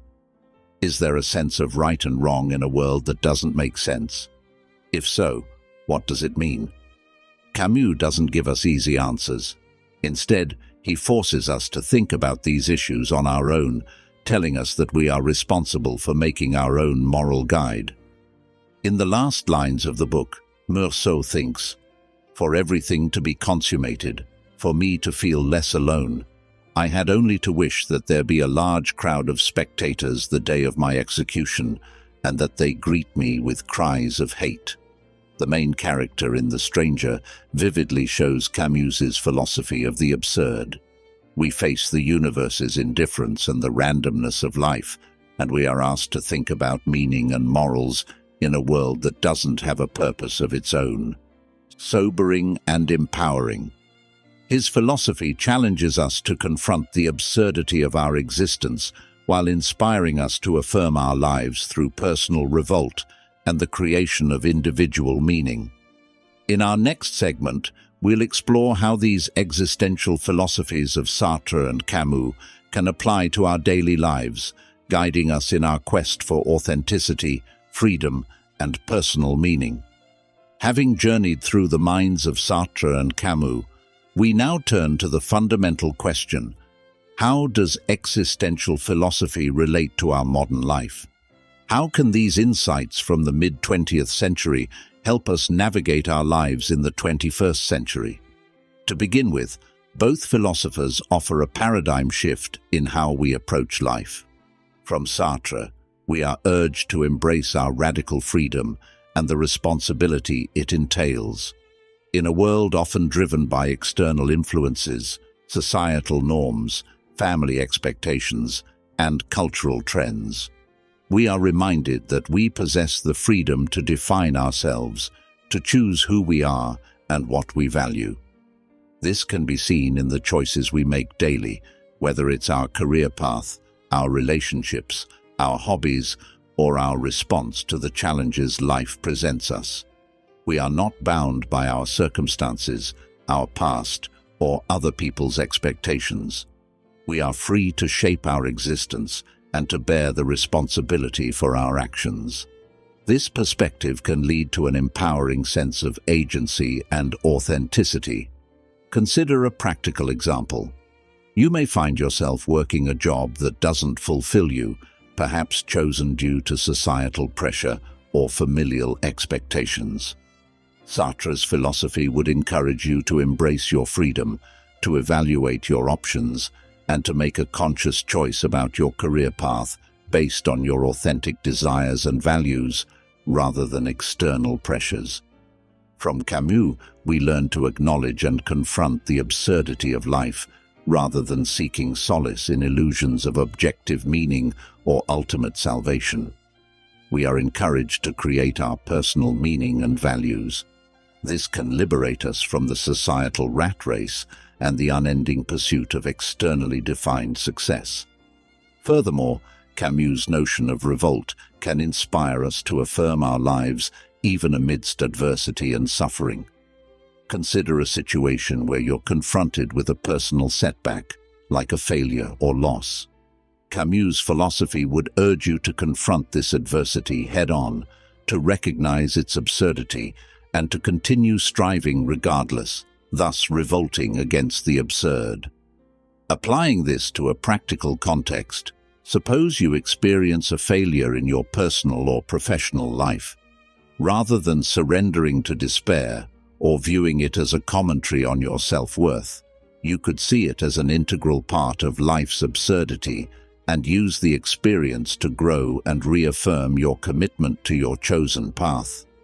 Additionally, the existentialist focus on authenticity encourages us to engage deeply with our passions and interests, enhancing our sense of purpose and fulfillment in a world often preoccupied with superficial pleasures and distractions.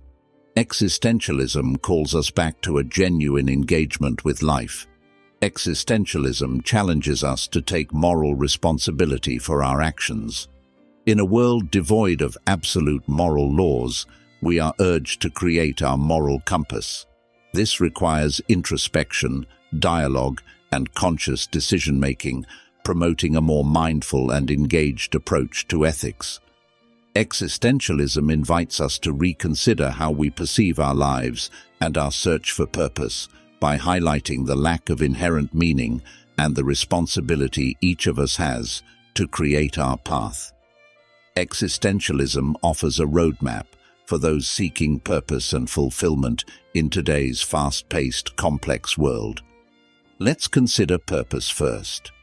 In a world where myriad options can often lead to paralysis by analysis, existentialism urges us to lean into this uncertainty, this freedom, and this responsibility to make choices. Sartre's famous quote, "We are our choices," underpins this existential approach to purpose.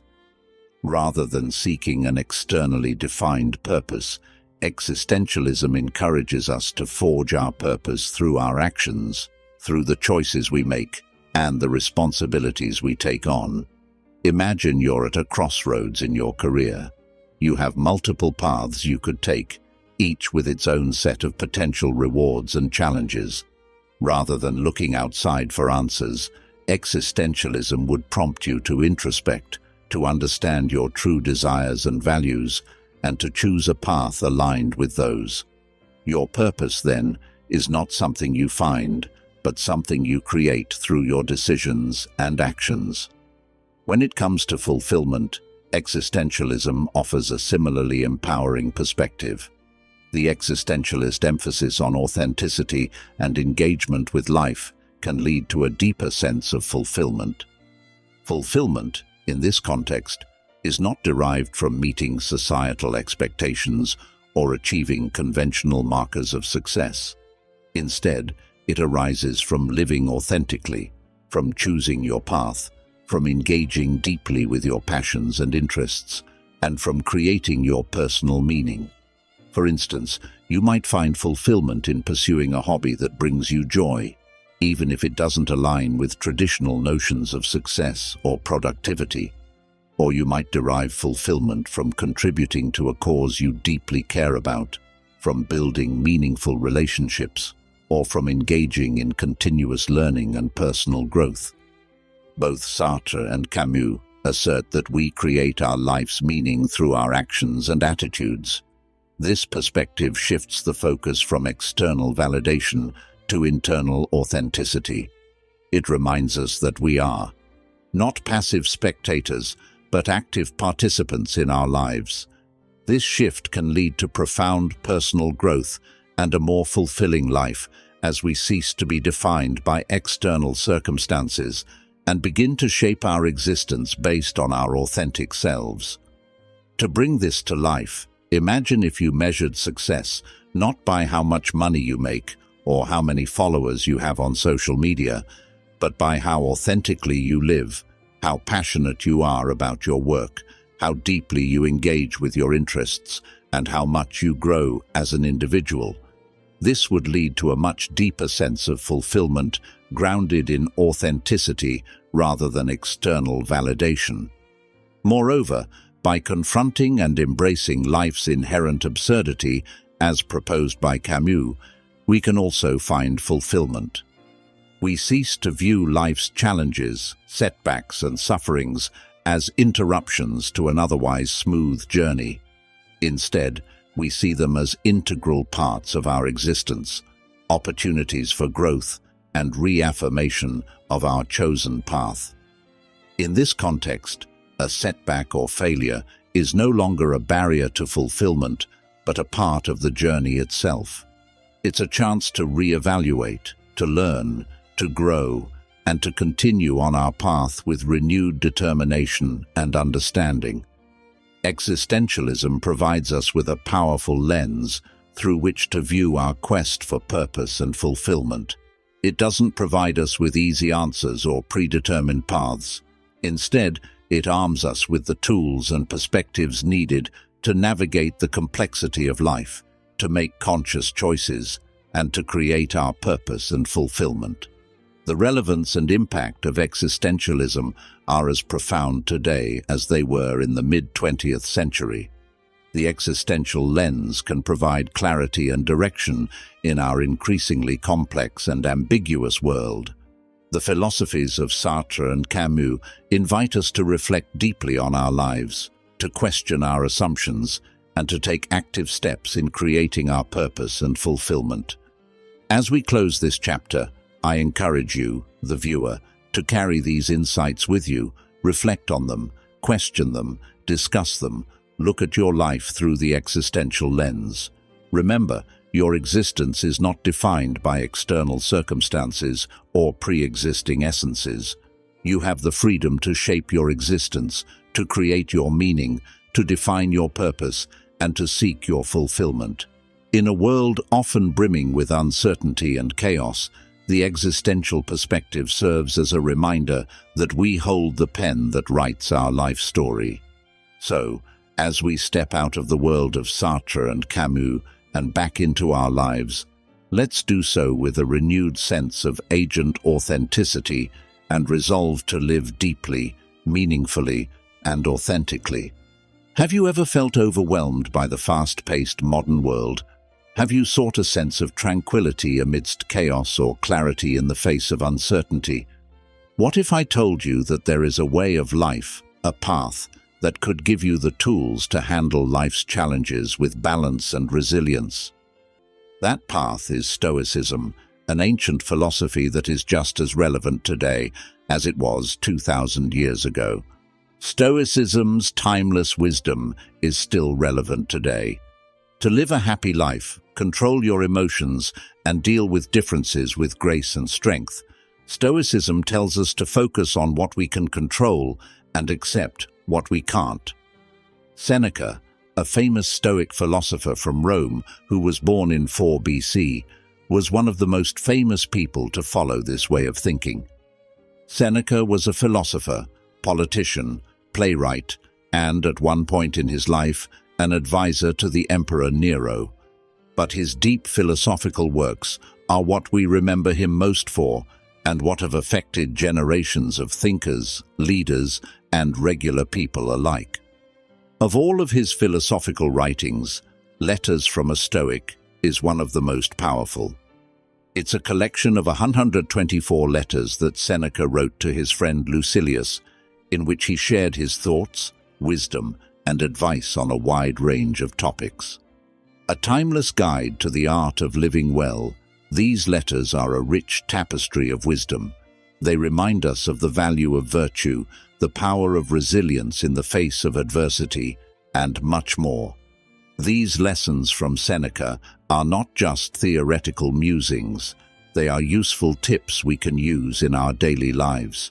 They give us a map, a way to live a good life and find peace in a chaotic world. As we read Seneca's letters to get to the heart of Stoicism, it is important to know how and why these teachings still apply to us today. The world is very different from Seneca's Rome, but people's hopes, fears, problems and feelings are largely the same. At a time when our senses are constantly being bombarded with distractions, the Stoic principle of focusing on what we can control shines like a lighthouse. It helps us clear our minds, directing our energies toward our actions and responses instead of worrying about what's going on around us. This principle can not only make us more productive, but it can also bring us peace and calm in the midst of chaos.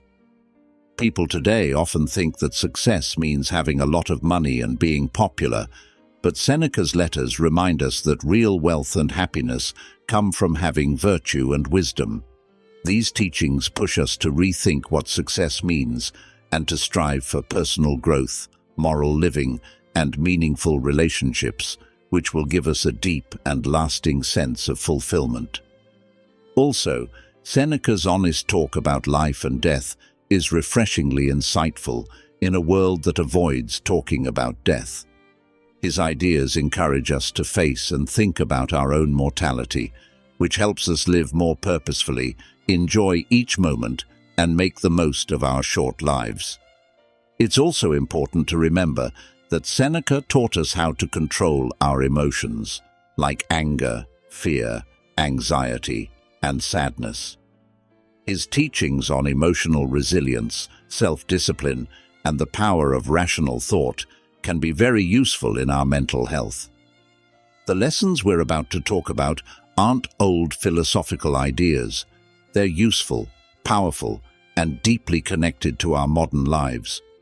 They offer timeless wisdom that can help us navigate our complicated world with poise, courage, and wisdom. In one of his letters, he said, "Fire is the test of gold, adversity of strong men." This beautiful comparison perfectly captures Seneca's view on hardships. Just as fire refines gold, facing and overcoming hardships tests and strengthens our character. This statement is not an invitation to seek out hardships just for the sake of facing them. It is a call to change how we think about the problems we face and find the strength and resilience to deal with them. How can we use this wisdom in our modern lives? Let's look at the global pandemic as an example. For many, it was a difficult time filled with threats to their physical and mental health, financial instability, and a profound sense of uncertainty. However, it also served as a test, or fire if you will, that forced people, communities, and even nations to show resilience, innovate, and evolve. On a personal level, hardships could include losing a job, breaking up with someone, or having a health scare. These are all painful experiences, but they also offer opportunities for growth. People have learned to work from home, businesses have moved to digital platforms, communities have come together to support one another, and healthcare systems have innovated quickly to combat the virus. Losing your job could help you find a more fulfilling one or even start your own business. Ending a relationship could help you learn more about yourself and make changes for the better. Having a health scare could be a wake-up call to start putting your health first and making healthier choices in your daily life. The Stoic way of dealing with these kinds of problems is not to ignore or push down the pain. Instead, they say to recognize it, accept it as real, and then use it to bring about change and growth. They believe that even though we can't always control what happens to us, we can control how we react to it. This doesn't mean that going through hard times will be easy, but Seneca's lessons give us a way to look at adversity that makes it less of a barrier and more of an opportunity to grow and develop. How can we use Seneca's wisdom in our lives today? We can start by practicing mindfulness, which means being fully present in the present moment. Whether you're working, spending time with loved ones, or just enjoying a quiet moment by yourself, try to be fully present and savor the experience without any distractions. This will help you appreciate each moment more deeply and can also improve your focus, productivity, and overall health. Second, think about your daily routines and activities. Are you wasting time on tasks that don't matter or make you happy? Can you delegate, get rid of, or streamline these activities to make more time for what matters to you? Remember that every minute you spend on something pointless is a minute you lose for something important. Third, develop a sense of thanks for the time you have. Rather than complaining about how quickly time goes by, value each day, hour, and even breath as the valuable gifts they are. Make sure you're not just living for the future. Set goals and work hard to reach them, but don't forget to enjoy the journey to those goals. After all, life is happening right now, in the present. Seneca's thought on how short life is a powerful wake-up call for all of us. It's a call to stop wasting time and putting off our happiness for the future and to start living fully in the present. It's a call to remember that life is short. Seneca wrote a lot about life and philosophy, but he never forgot to talk about the importance of relationships between people. He had a deep understanding of the need for connection, and his ideas about friendship are still very relevant today. For example, he said, "One of the most beautiful qualities of true friendship is to understand and to be understood." This simple but profound statement is full of wisdom about what friendship is and how important it is. This quote basically says that empathy is the most important thing in any friendship or relationship. To understand and be understood means to have a deep sense of mutual empathy, to be willing to listen and share, to see the world through someone else's eyes and let them see it through yours. How does this ancient wisdom apply to our modern lives? The essence of a meaningful relationship lies in empathy, in understanding each other's joys, pains, ambitions and fears, and most importantly, in providing support and compassion through all of life's ups and downs. It's important to keep these deep understanding relationships alive in a time when we're more connected digitally, but might feel emotionally distant. This means making time for these bonds, even if we're busy, whether it's having heart-to-heart conversations, being there for each other when we need help, or just sharing moments of joy and laughter. Seneca's wisdom also makes us think about the relationships we already have. Are they based on mutual understanding and empathy, or are they just surface level? Are we staying in relationships that drain us, or are we surrounded by people who understand and lift us up? Remember that it's the quality of our friendships, not the number of them, that matters. Finally, Seneca's quote isn't just about being understood. It's also about understanding others. This means we should try to be good listeners, compassionate, and understand others without judging them. It means we should make an effort to understand their points of view, feelings, and experiences. It means we should develop empathy and let it guide how we interact with others. In a world where misunderstandings often lead to conflicts, this kind of understanding is very important.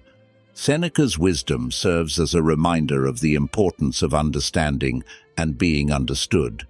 It also serves as a reminder that the foundation of every great friendship lies in mutual empathy.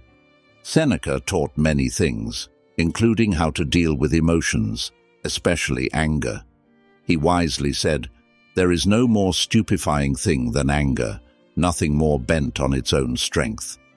This lesson from Seneca shows how important it is to be in charge of your emotions, especially anger, which can be very harmful. According to Seneca, anger is a self-centered and self-sustaining emotion that causes us to make irrational choices and take actions that we later regret. It's all too easy to give in to anger, but how can we use Seneca's wisdom to stop this? How can we better control our anger as modern people who live in a world that is frequently stressful and contentious? Seneca first wants us to understand that anger hurts us more than it hurts the people we are angry at. Once we understand this, we can start to separate ourselves from this strong emotion and see it more objectively. Self-awareness is the second thing we need to work on. We should try to figure out what makes us angry and what our body and mind are telling us that we're getting angry. Being self-aware can help us take action before our anger gets out of hand. The Stoics were firm believers in the power of reason and logic, and Seneca taught us to use reason to clear our minds in moments of anger. Is how I'm reacting right for the situation? What would be a better way to respond? In addition to awareness and relaxation methods, taking a walk, doing deep breathing exercises, or even just practicing progressive muscle relaxation can help calm the mind and body and give you a much-needed break from a heated situation. Finally, from a Stoic point of view, we should remember ourselves that we can only control how we reply to other people's actions. If someone's actions bother us, we can choose not to get angry, but to answer with understanding or, if necessary, firm assertiveness. Applying Seneca's wisdom, we can break free from the harmful loop of anger and instead cultivate mental peace and emotional resilience. Managing anger is not about suppressing our feelings. It's about dealing with them in a healthier and more productive way. In essence, Seneca tells us to see anger for what it is, a self-defeating emotion. He also gives us the means to fight it. It's a lesson in taking back our power from anger and using it for good. Tranquility, a core tenet of Stoicism and central to Seneca's teachings, is the notion that virtue is nothing else than right reason. This perspective illuminates virtue as the pinnacle of human ethics and morality, and it reveals Stoicism's profound commitment to moral integrity. But what exactly does Seneca mean when he speaks of virtue and right reason, and how can we integrate these principles? Seneca, like other Stoic philosophers, saw virtue as the highest good, superior to wealth, reputation, pleasure, or even life itself. In his view, the virtuous person lives according to reason and wisdom, treating others with fairness, showing courage in the face of adversity, exercising self-control in the presence of temptation, and displaying wisdom in all aspects of life. So how does one translate the theoretical concept of right reason into daily practice? Firstly, we can cultivate virtue by embracing wisdom and reason as guiding principles in our life. This means making decisions that are not only beneficial to us, but also ethical and just. It involves constantly seeking knowledge and understanding, being open to different perspectives, and applying critical thinking to navigate life's complexities.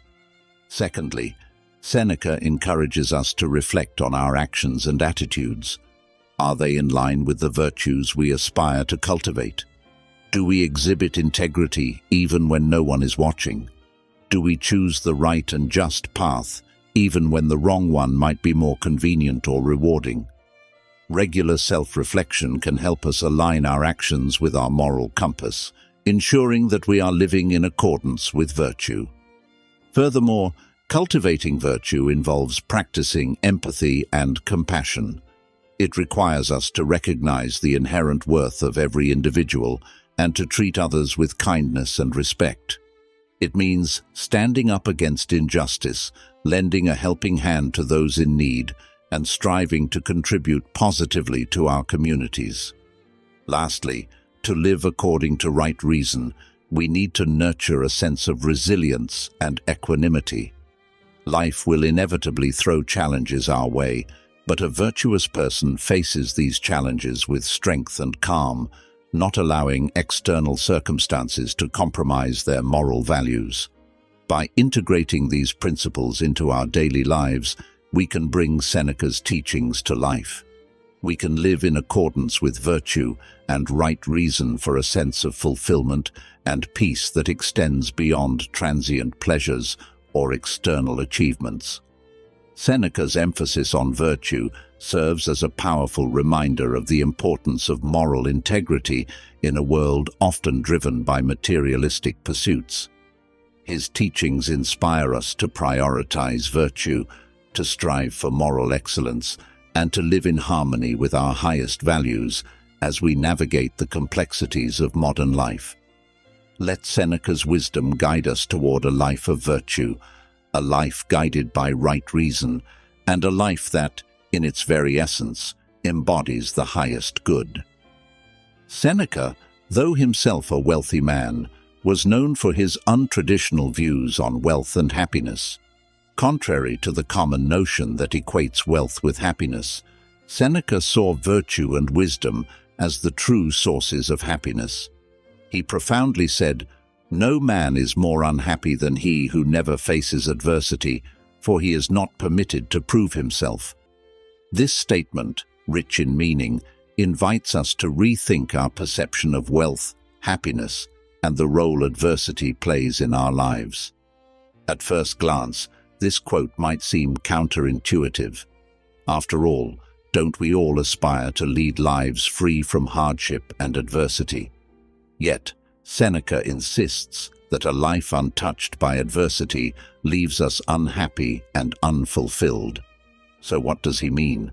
Seneca's philosophy highlights that adversity is a catalyst for growth and self-realization. Without adversity, we are not granted the opportunity to test our resilience, to discover our strengths, and to realize our potential. In essence, it is through overcoming challenges that we truly come to understand ourselves and our capabilities. This self-realization, this growth born out of struggle, is where true happiness lies. The pursuit of wealth, on the other hand, often leads us away from this path of self-realization. Wealth can provide comfort and security, but it can also lead to complacency, indulgence, and a sense of entitlement. When we're cushioned by wealth, we might miss the opportunity to test our mettle, to learn, grow, and prove our worth. How can we apply Seneca's teachings to redefine our concepts of wealth and happiness in our modern context? Firstly, Seneca's wisdom encourages us to embrace adversity rather than avoid it. When we face a challenge, instead of seeing it as an obstacle, we can view it as an opportunity to grow and learn. It's about adopting a resilient mindset, a perspective that sees adversity as a stepping stone towards self-improvement. Secondly, we should strive to balance our pursuit of wealth with the cultivation of virtue and wisdom. It's not about rejecting wealth outright, but about ensuring that our quest for material success doesn't overshadow our moral and personal growth. Thirdly, Seneca reminds us that true wealth isn't just about accumulating material possessions. It's about cultivating a rich inner life filled with virtue, wisdom, resilience, and self-realization. In other words, the wealthiest person is not necessarily the one with the most possessions, but the one who has developed a strong character and found peace within themselves. Lastly, Seneca's teachings guide us toward a more nuanced understanding of happiness. Happiness isn't merely the absence of adversity. It's about finding fulfillment and growth amidst life's challenges. It's about embracing life in all its ups and downs and finding joy in the journey of self-discovery. Seneca's perspective on wealth and happiness offers us a much-needed alternative to the materialistic worldview prevalent in our society. It encourages us to seek out the true riches of life: wisdom, virtue, resilience, and self-realization. Let us heed Seneca's wisdom and strive for a life that balances material wealth with inner richness. A life that finds happiness not in the absence of adversity, but in the ability to navigate it with grace, strength, and wisdom. One of the core principles of Stoicism is living in harmony with nature, an idea powerfully encapsulated by Seneca's words, "God is near you, He is with you, He is within you."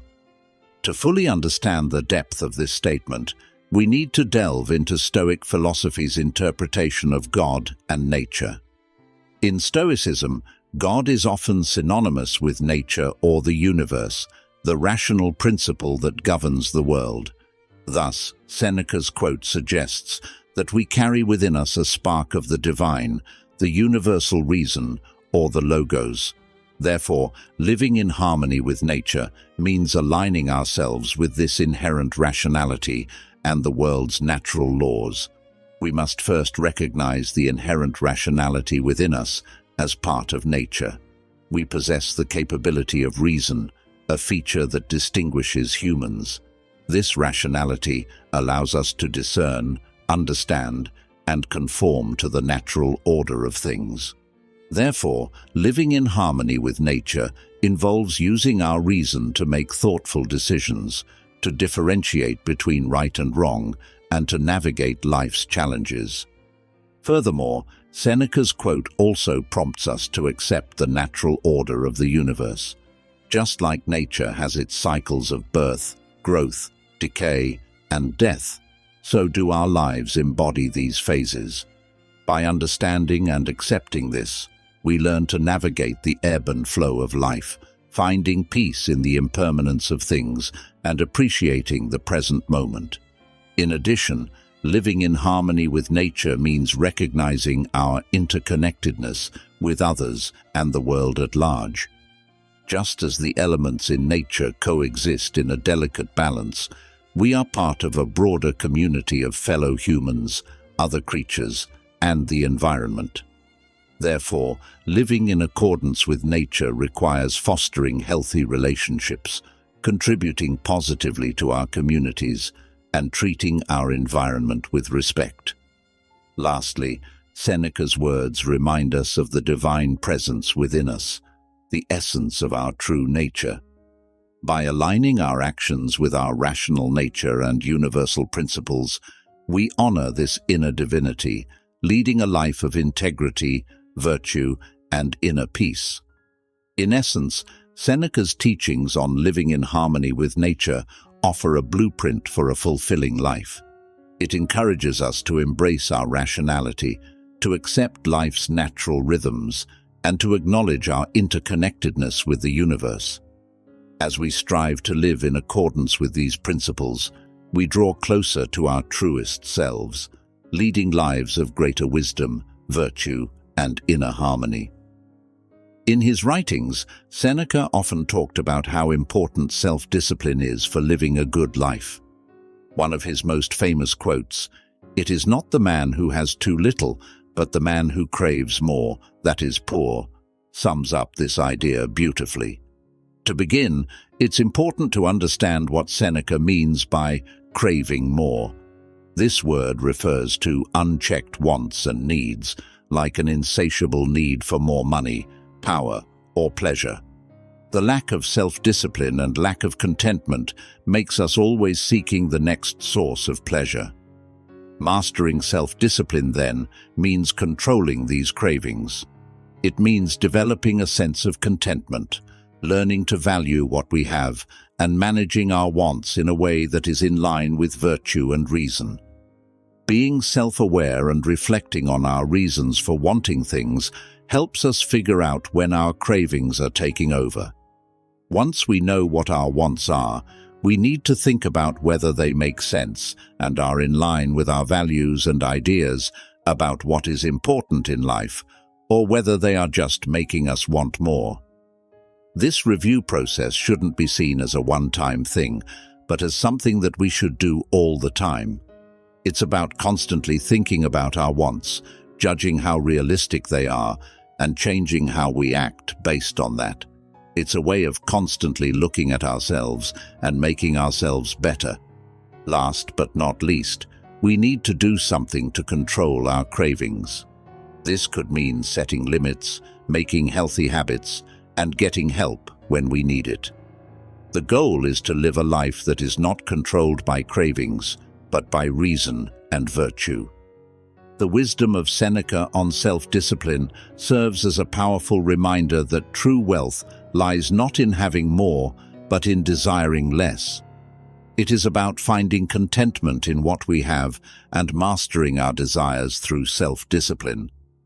What does this Stoic perspective on death mean, and how can it affect our understanding of life and mortality? Seneca, like many other Stoic philosophers, frequently explored the subject of death, imbuing it with a profound sense of acceptance and tranquility. To understand Seneca's point of view, we must first understand the Stoic idea of amor fati, or love of one's fate.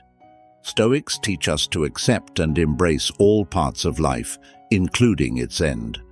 They say that death, like birth, is a natural part of life and something to be acknowledged rather than feared. His quote, then, is an acceptance statement. It shows death not as a scary end, but as a release, a final relaxation from the troubles and stresses of life. This view wasn't formed because of pessimism or a lack of interest in life.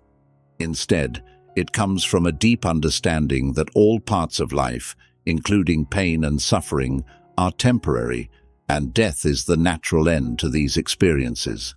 This view on death changes how we see and live our lives. It encourages us to live each day fully aware of our mortality, which can make our lives more meaningful and focused. Seneca's view tells us not to be afraid of death because it says that death is not a disaster, but a natural, unavoidable event. If we accept death, we can get rid of our fear and live more freely and bravely. It also helps us understand that every moment we have is a gift and should be used wisely. His teachings on death tell us to think about our own deaths on a regular basis. Doing this can help us deal with life's problems better, value our lives more, and set priorities based on what's really important. It's about changing our minds so that we see death not as the end, but as an important part of our lives.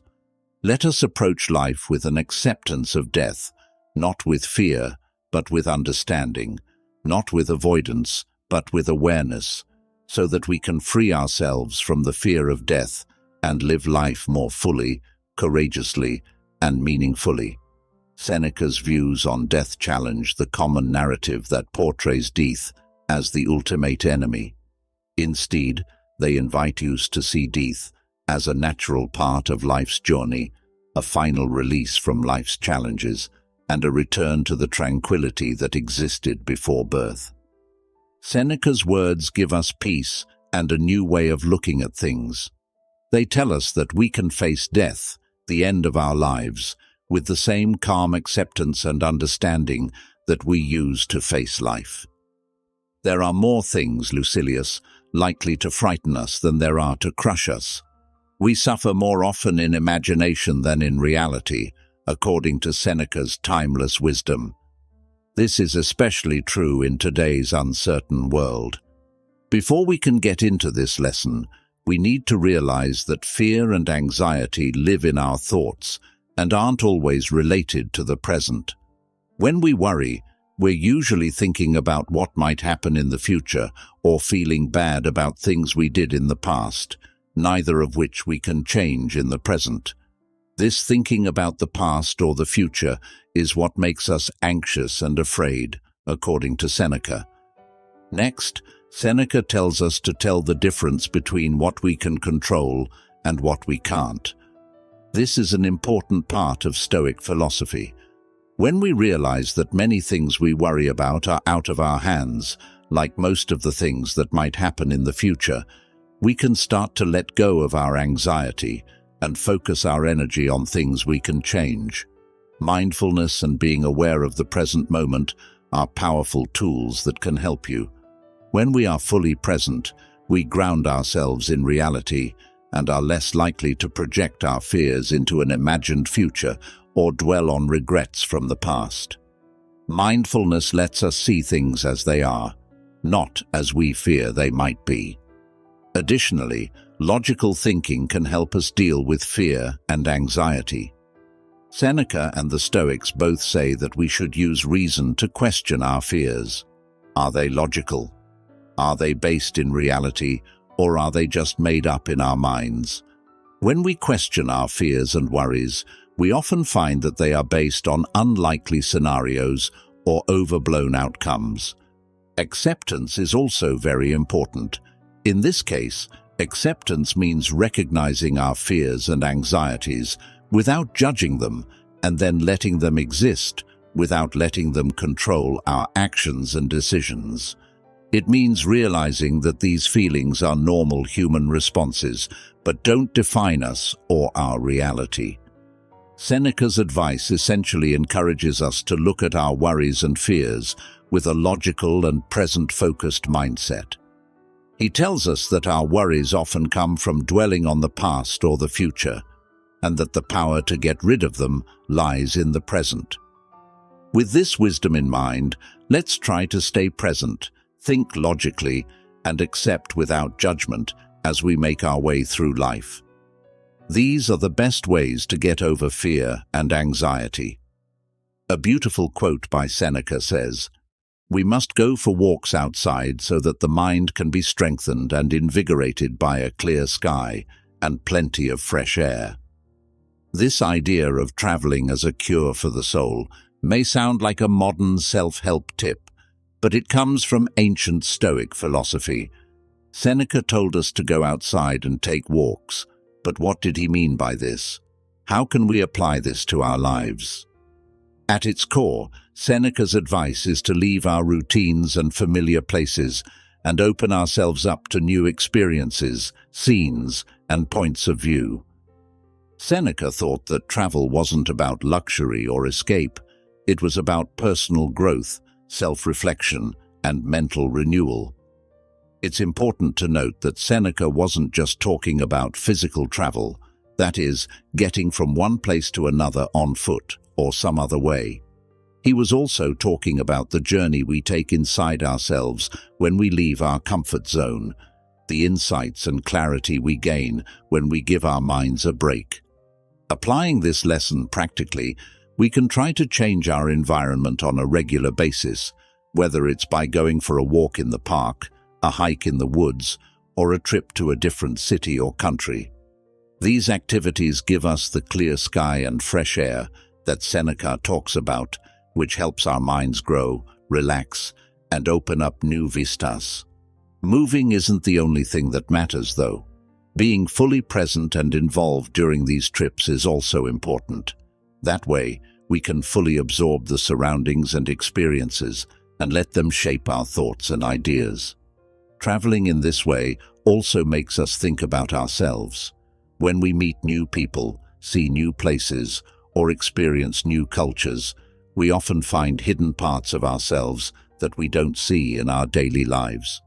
This kind of thinking about ourselves can help us become more self-aware and understand our values and beliefs better.